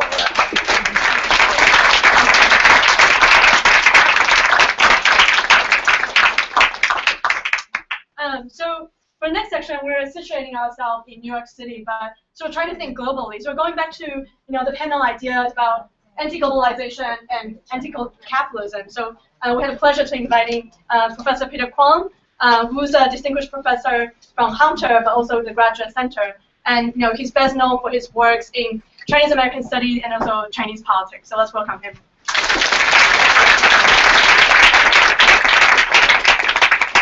Originally, I was invited, and I said I don't belong to this group. And but I said, well, I should come and see what's going on. But basically, the reason I come have very much to do with my own background, right? I graduated from Sida Fudong. Yeah, me too. And my undergraduate was engineering at Columbia. The reason I got into engineering is basically like everybody from Taiwan those days, you could only study science, otherwise you're nobody. But then after I graduated engineering, I decided that's not what I want to do. I was interested in politics, so I went into Columbia and got my degree in science. Now, but when I was at Columbia, it was during time of radicalism, and Columbia strike. My master essay at that time was Chinese Cultural Revolution and specifically Red Gods. So I spent years reading all these CIA documents at Columbia, all these. So I was very, very familiar with student movement. And besides the fact that I myself was very active in student at that time, I was one of the first Chinese went on to demonstrate against the wall. 1965, as you know, 1968. Well, anyway, I was active in the civil rights movement, one of the pioneers in Asian American movement, and Then I was a leader at the Diaoyutai movement. So as you can see, I was very much, when I was young, very much a part of the student movement. And after that, I decided, you know, I have to grow up. And I decided to become an activist, continue to finish my graduate degree, and working in Chinese communities. And that's what most of my work has been, based on pretty much my activist activities. So anyway, so this is my credential to talk to you. So let me just cut short to basically what I'm trying to say is this. We are basically talking about global capital. As the previous professor talked about, it's a transnational capitalist class. We are talking about the existence of a class transnationally. It's not just in the United States, in China, in Taiwan, and everywhere, right? This is a class has been declared war against most of us, right? That the free trade agreement signing with China is a manifestation. Basically, they have been declaring war with working people everywhere, step by step, stripping their income, stripping their social welfare, stripping their health benefits, stripping public services. All these things is happening. I mean, you know, you live in New York City, you know, rich people gets everything, and everybody gets cuts, right? For myself, as a faculty, we haven't had a contract for 3 years, and anyway, you know, this is what's going on. So the point here is, if that is the case, right? How do we fight back? Right? And here, then, I'm going to be very old-fashioned about it. That the most powerful force that is capable of countering global capital is an internationally connected labor movement allied with small businesses, service people, in the case of Taiwan farmers, right? And so if we can build that kind of internationally connected movement, then we have a chance. Otherwise, we're all divided. Everybody's have all these their own specific interests. Now, most people will say, "Geez, you know, what's the definition of working people, etc., etc." I'm not going to go into that because it gets very complicated. But I'm just trying to say that we are underestimating the role that working people play. We use the term post-industrial, this and that. Somehow, if Taiwan went to post-industrial, or United States going post-industrial, there are no workers left. But workers everywhere. It's just that their role is degraded. They're not respected. Right? Nobody gives them about them. Whatever they do, nobody cares. So, you know, when you talk about it, workers' movement is never being considered. And it is a result, logically, global capital has been very, very successfully undermining the role of working people everywhere. So, I'm not going to go through too much of this, but I just think my own experience, right, working in Chinese community, particularly working in the last 30 years, mainly on fighting against sweatshops. And today, I'm very much involved in anti-gentrification. These are two connected issues. They are both affecting the working people the most. So, my experience working in Chinese community is that this is, again, a tactic by the global capital. That is to say, for the workers in the United States, right, to undermine the workers, it's outsourcing, right? There's another tactic: introduce immigrants. and give them no labor protection, right?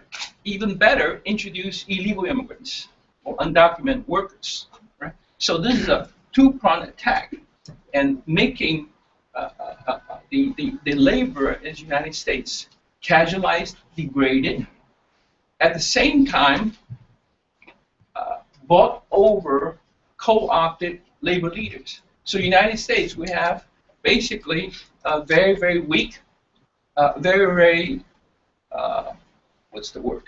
Irreputable organized labor. There are all kinds of movements, all kinds of strikes going on. It's not reported. It's not supported by labor. So this is the case with Chinese community.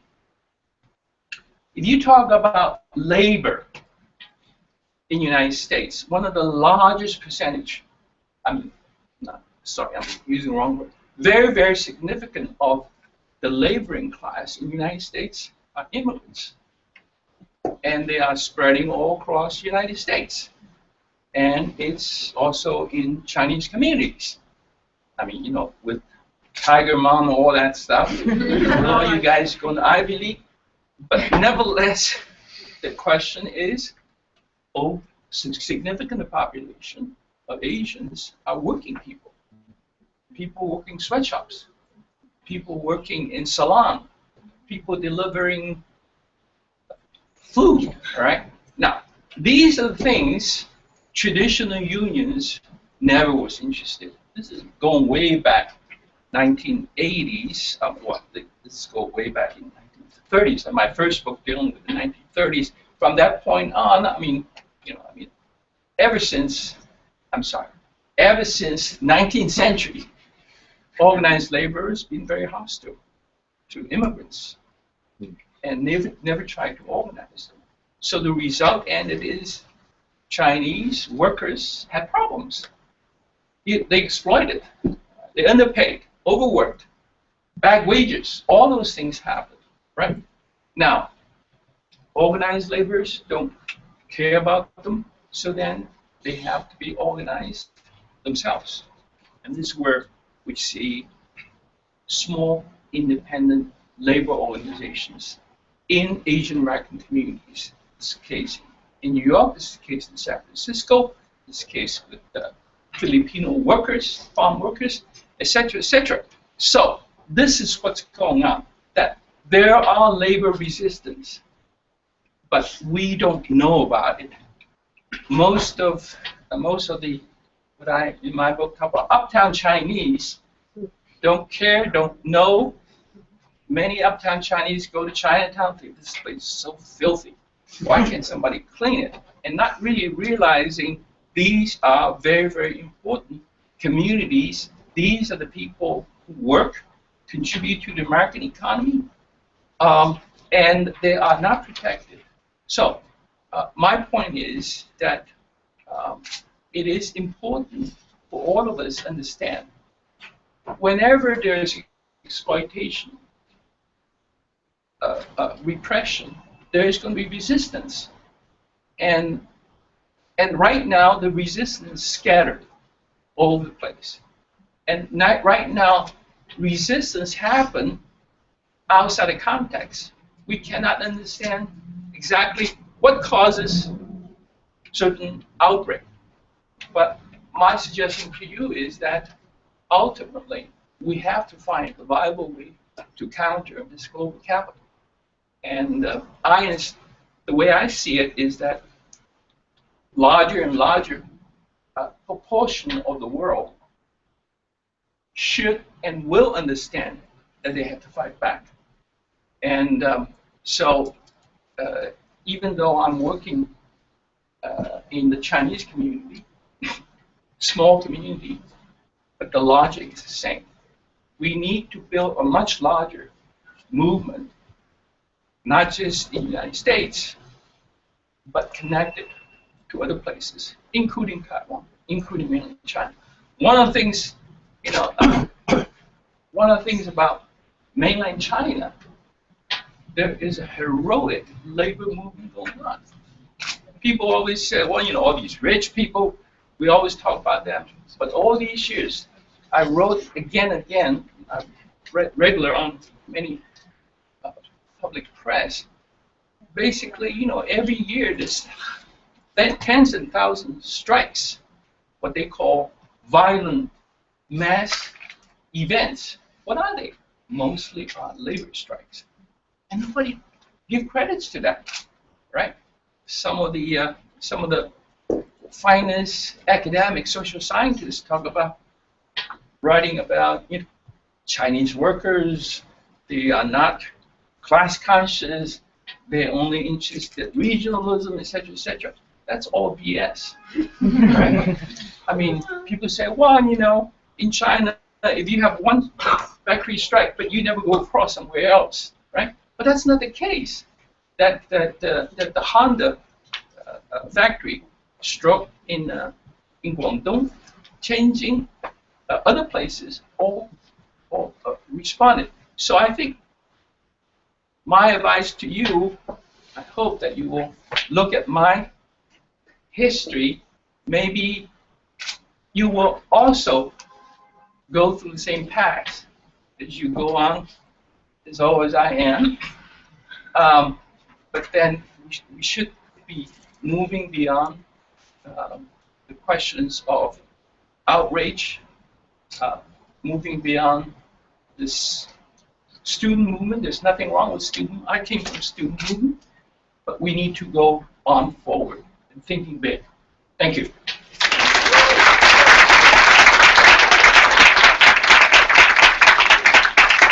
Well, last but not least, panelist, Jason Chang. He's going to tell us a little bit about the kind of existing happening work against capitalist globalization happening in New York City. So Jason is a good friend, but also has been active in community-based organization work in New York City since moving here in 2009, participating in work related to gentrification, police, accountability, and LGBTQ rights. He has an active interest in language through which he developed his analysis of class, race, and gender. He is currently doing some translation work regarding labor issues and is interested in influence of various oppressive systems in maintaining a global neoliberal order, but not so good at speaking about it. Let's welcome him. Hi, so I'm a little bit nervous because I really don't like speaking in a large group of people. Thank you, Wen, for having me here today. I guess I don't have credentials that everybody else has. I'm not an academic, and I'm not very knowledgeable about the whole. I mean, I've seen a lot of what's going on in Taiwan right now, so I'm not like, I'm not in the newspapers reading about it every day. But I think it's a very exciting work. I think it's very exciting, like, movement, and I was looking at your T-shirt that says, like, like the basically, like, what is, like, officials are forcing the people to rebel, right? So I think that's really spot on in the way that the neoliberal capitalist order is developing and stuff. So Wen asked me to talk about a little bit about the local context. So just for y'all's reference, so I've been in New York for about 4.5 years. I have been volunteering and been on staff at a community-based organization doing tenant organizing work in Chinatown. And I've also been involved in other things locally. So I think it's really interesting. So I'm going to try to talk about some big capitalist global neoliberal stuff like that. I'm not the most eloquent person, but hopefully I hopefully can build some connections with what's going on locally as well. So how many, actually, just by show of hands, how many people here live in, how many people rent an apartment in New York City? Okay, great. So how many of you all live in a rent-stabilized apartment? Does anybody know what rent-stabilized is? Okay, 1, 2. Okay, who here knows what rent-stabilization is? Can you raise your hand? Yeah. So very few people know, not too many people know about this, and yet so many people rent to live in New York, right? And so rent stabilization, so I have to talk about this through my work here and stuff just to hopefully make sense of things. But a lot of these rights, these things that we enjoy as whether you are here, whether you have legal rights to be in the U.S. or whether you are a citizen or whatnot, a lot of these things came from movements that were that showed dissent with what happened with the existing orders, right? So as Professor Khan was talking about, like gentrification in Chinatown, you know, there is a big class divide in what's going on in New York City and just in the within the Chinese community, right? So and I think that it's a part of all of this, all of these things that are going on. So one important thing to keep in mind is just how people that are in power, they, you know, it's part of like the capitalist system is that you're trying to accumulate capital, but you accumulate the capital and in order to maintain your power and influence over everything else, right? So, and this is not only in terms of like, I would say that like in addition to just like how capital is a very important force and how having a united like labor front globally is very important. It's also important to recognize how other systems are also part of this big picture idea, right? So you have things, you have like it's not only about like workers, right? You also have like what about women's rights, you know, gender rights and gender equality, and what does that really mean in this global context as well, right? So just by show of hands, like how many of you think that like women actually make the same pay rate as men in the workforce, right? No, it's not true. I don't think it's true either. So you know, it's like it's part of that's also part of these things. And also another very important thing is if we're talking about a local context in the U.S., I think that you can't talk about this without talking about race as well. Right? How many people here identify as a person of color? Okay. So does anyone explain what person of color means? Anybody want to venture that? No? Not white. Not white. Right. So in the U.S. context, it means not white, right? And so I think it's a different formation of identity in coming to terms of politics in the U.S., right? And because the U.S. is like connected globally through these like capital networks and everything, and politically, you have to. I think that it's really important to acknowledge how race has had a big influence on colonialism, right? And how that continues to influence people worldwide. So it's really hard to connect these things that I feel that are really important in terms of like globally and historically, and also what's going on locally, right? But in terms of local, like when you talk about like you know, tenants in Chinatown that are being pushed out of their homes, right? So working class Chinese folks that are here to make a living, you know, trying to survive, and like, and sometimes some people like sending money back home to help support people as well, right? When you talk about that, like them getting pushed out of their homes, you also hear stories about how this happens because, you know, all of a sudden, you know, so in the 70s you had like white flight, you know, all white people like, oh my God, cities are dangerous and dirty, we're leaving, right? And then like the doors being closed to people of color in the suburbs, in these other places that we're developing because they're not white.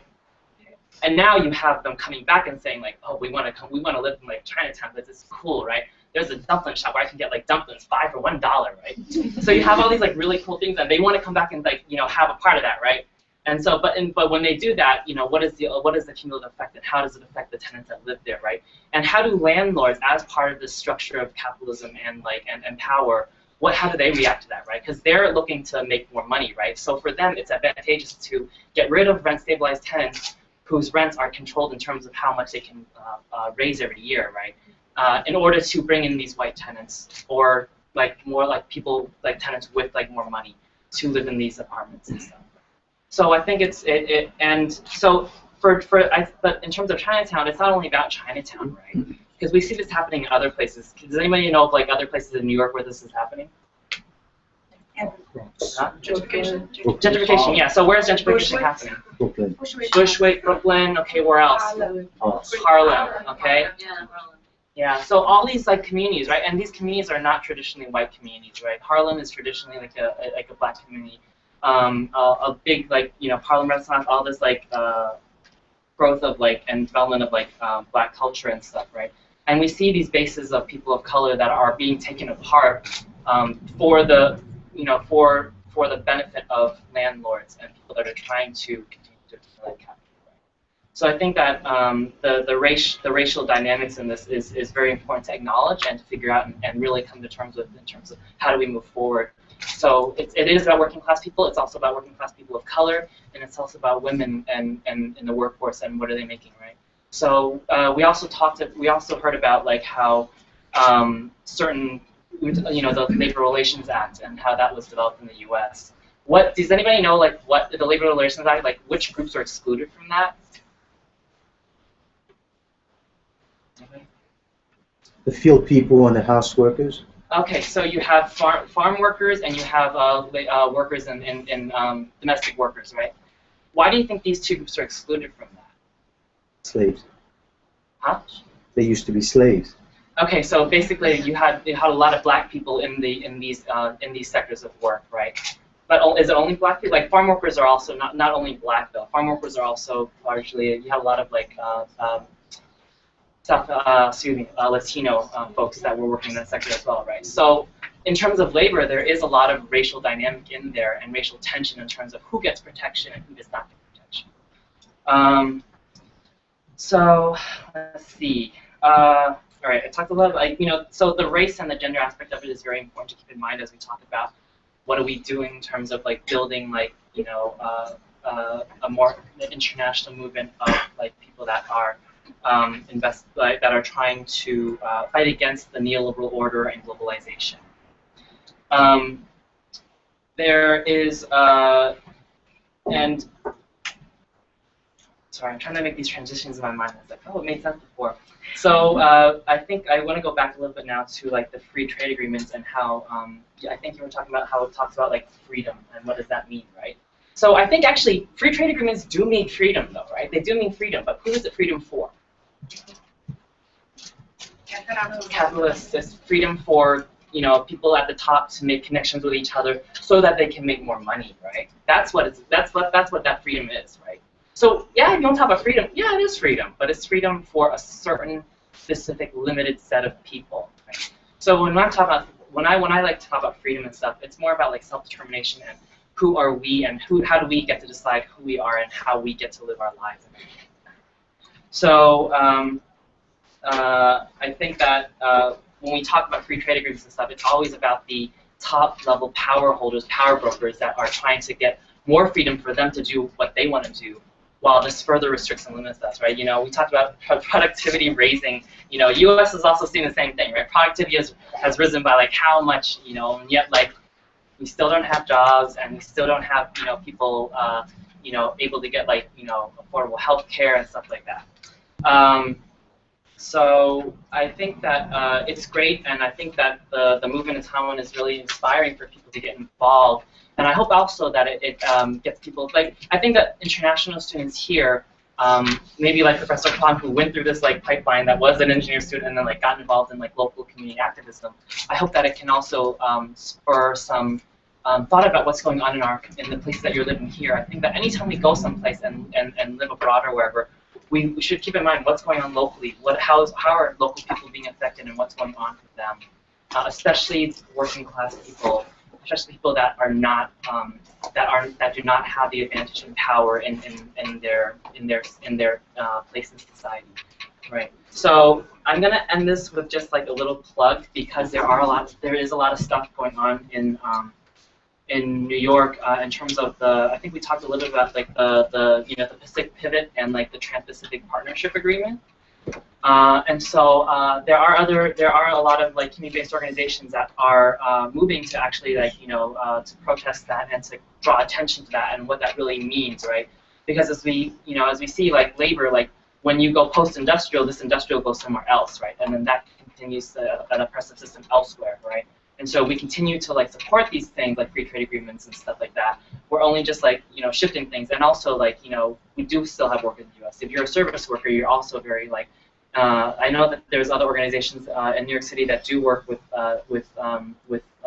service workers, right? So like there's this new I forget the correct terminology for it, but like when you work in retail and stuff, it used to be that you could get a regular schedule, but now they want these like flexible schedules, and people are forced to take contracts where you just work whenever they tell you to go in there, right? So you can't have a life, basically. And yet they're not going to give you all the basic benefits of being a full-time staff, right? You don't get benefits, right? So that's like another part of the these things that are happening locally that also reflect things that are happening globally. So on the 13th Sunday, there is a banner making party at Project Reach in Chinatown at 39 Eldred Street. And so what's going on is basically folks locally are organizing against the TPPA, the Trans-Pacific Partnership Agreement. So there's 2 actions coming up. On the 14th Monday, from 3 to 4, they're going to have a Twitter rally online, and then they're using some hashtags. So I can share those later. It's actually very complicated. Huh? It's in our group page. Oh, cool. Yes, go look at it. And then the last thing is that there's going to be a counter protest to President Obama's visit to the Asia Pacific region in New York City. So on April 25th, 6:30 to 8 p.m. Look out for that. This is being organized by Buy-In USA, CAB Organizing Asian Communities, and Notice Local Community Development, Korean Community Development. So, and I think that Wen is going to keep on posting that stuff on the page. But again, I think it's really important for us to think about where we live, and then how does our own involvement with where we live and always locally based things a reflection of our own protest against these more global forces. Thank you.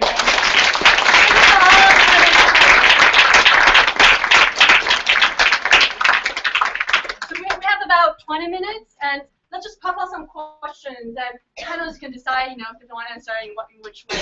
So, any questions for any of the panelists? We'll take a bunch. Okay, I'll go first. Okay, Kate. Okay, so hi everyone. Thank you for coming, and I see a lot of familiar faces.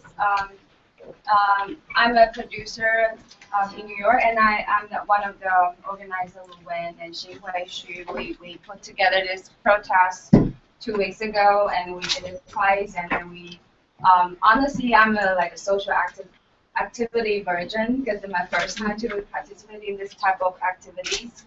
But I'm pretty sure the Sunflower movement is like raised a lot of people's attention that we are all Taiwanese based in New York, but we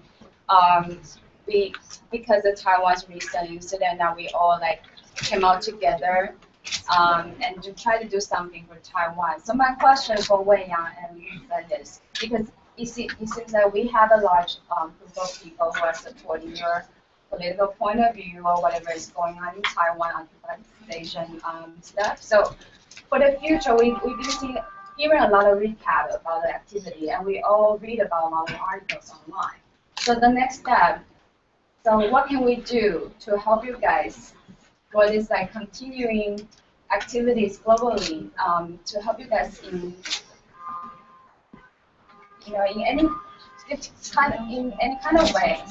You can just feel free to talk to us and let us know what else we can do. So we'll take 2 more questions, and they can think about how to respond to that big question, right? So any other comments from the audience? Can I have? Yeah. I'm Peter Chow. I'm on the faculty of CUNY Graduate Center, and I feel guilty if I don't come here today. This is a spring break for me. All right. Make a long story short. Start with the ECFA. I've been writing so many articles, and actually, I was pushed by many people to put all those things all together. So there's a book, 2012. The question that Wei Yang mentioned about the fact of national identity and economic interest. All right, if Google Peter Chow and Amazon.com, and then you'll find that book. Okay, all those questions are well covered. Right? National identity and economic interest specifically go to Taiwan. And then last year, right, 2013, there's a book on economic integration across the Taiwan Strait. Economic integration across Taiwan Strait. Now, I didn't write all those chapters because the first book is interdisciplinary. So I invite many my professional friends, knowledgeable about Taiwan. They contribute to various aspects. Even on the book on economic integration across the Taiwan Strait, I also invite some of the people. So we have a chapter on the high tech, on the financial industry, and even the stock market. How when China and the Taiwan economy integrate all together. You won't read those books because some of those articles are very technical. But the concluding chapter is what I said, all right? And make a long story short, so you don't have to read the book. That if Taiwan integrate, if Taiwan becomes integrated with China, Taiwan will join China orbit, China's orbit, economically in the short term, politically in the long term, period. Okay? Thanks. Thank you. Oh, one more. About the future. No, this is good for you experience. About the future to fight. You have to fight the big financial company capitalists. Has to be continued. You read the James Buchanan's book, Public Choice Theory. Big company always win. Social group always fail. So one day, sunflower will come out. I was very excited. I said maybe Taiwan's sunflower movement will prove Buchanan's theory was wrong. Who is Buchanan? He's a Nobel laureate in economics. Okay, and his famous is public choice theory. His theory is that government make a policy not based on the public interest, but based on the campaign contribution. Where the money comes from, the policy will target. Period. Thank you. One more question.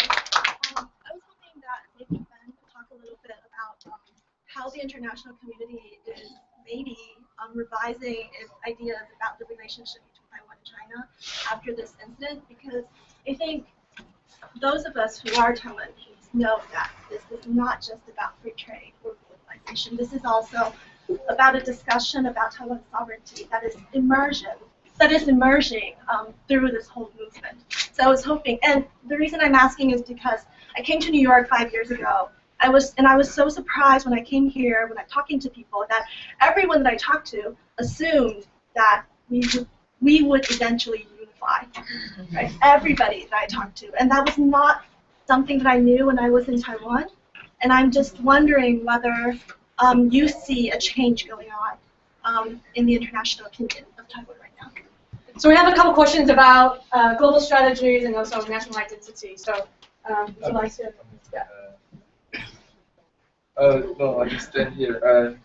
What can you do in America to help the movement going on? I think the best way because since we are here mostly students, so I just speak of what can students do in America or young generation do in America. I think that we can gather up and start get to know about more Taiwan political or social issues happening back there, because the information seems to be not equal. Because when I come to America, a lot of people ask a lot there are a lot of misunderstandings about what happened in Taiwan. So I think maybe we can build a bridge that there is a group in America discussing or about the issues happening in Taiwan. We can then back in Taiwan there can be a group of people sharing information and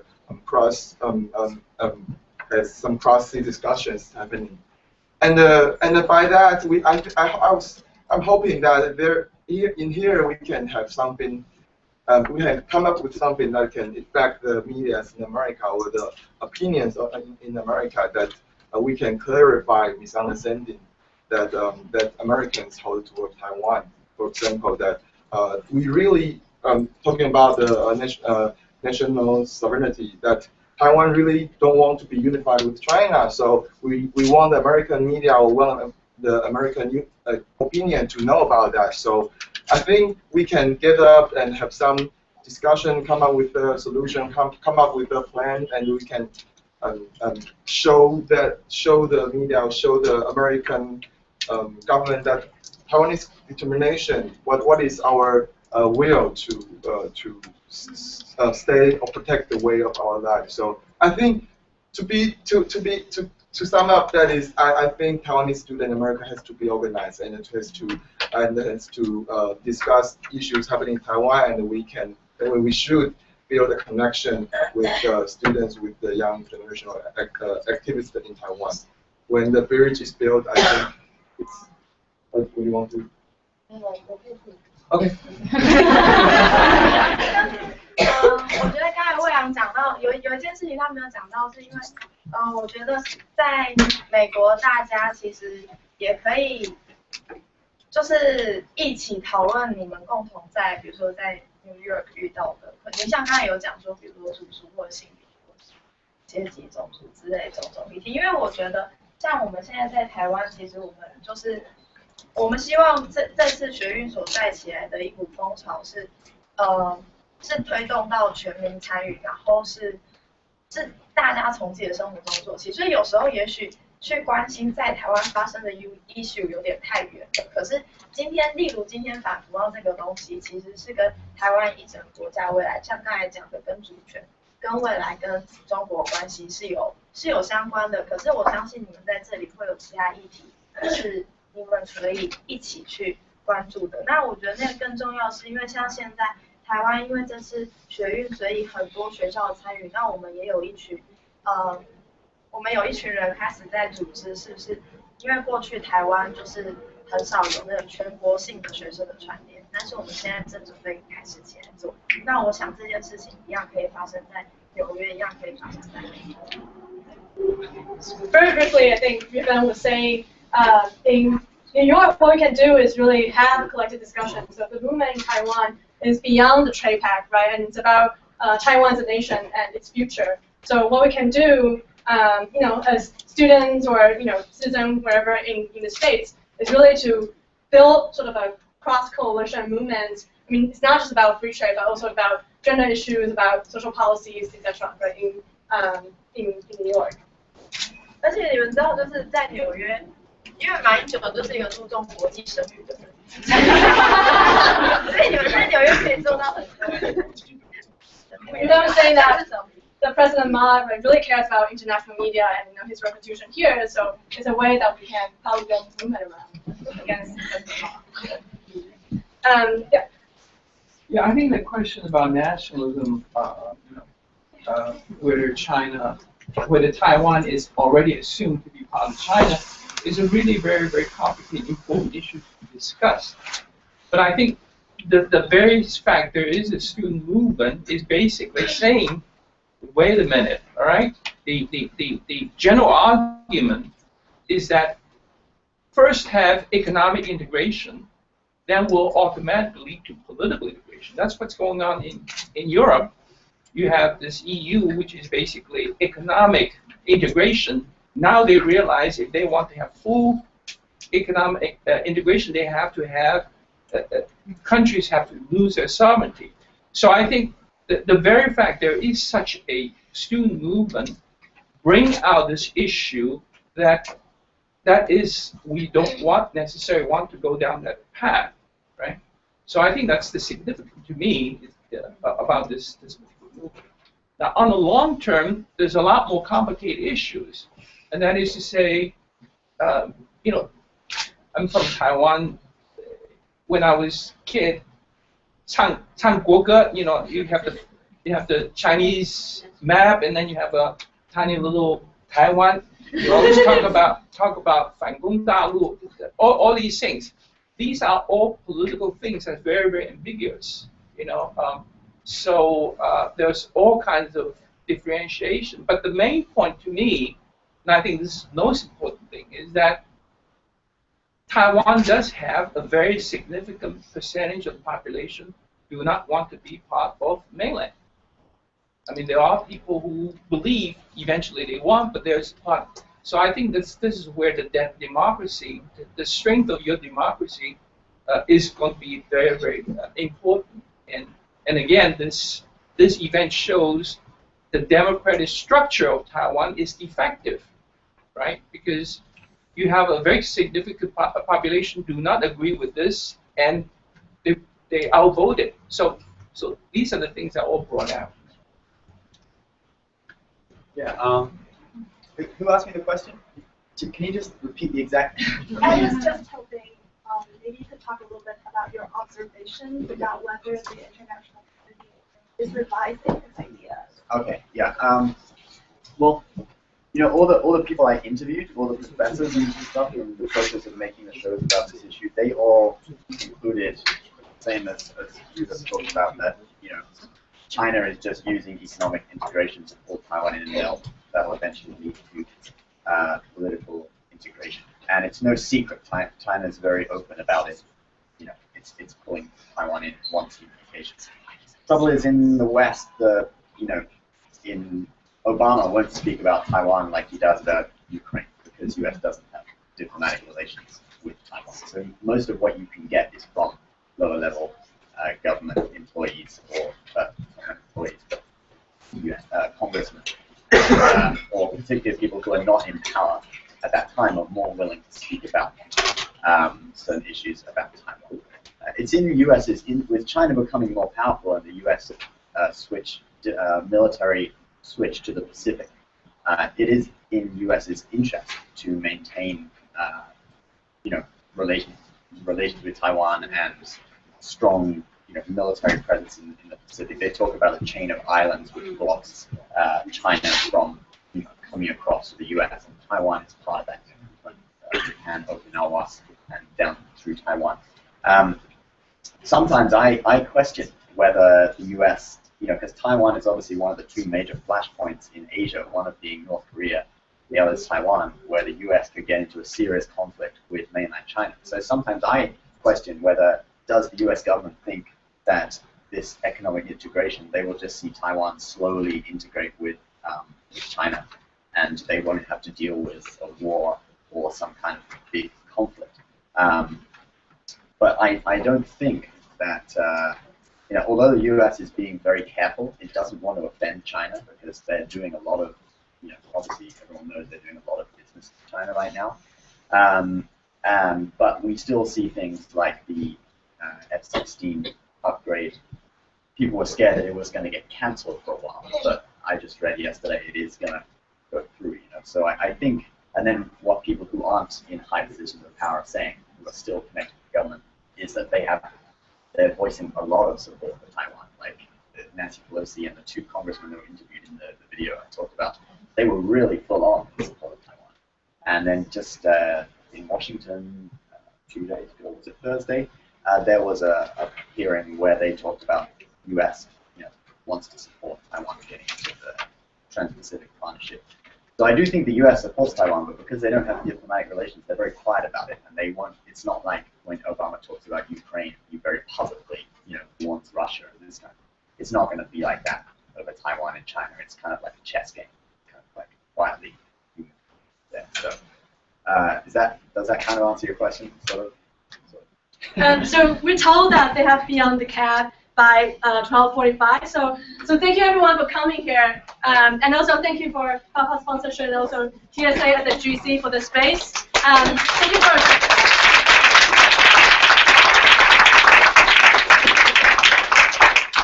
And also there's food and coffee. Please eat that and drink that.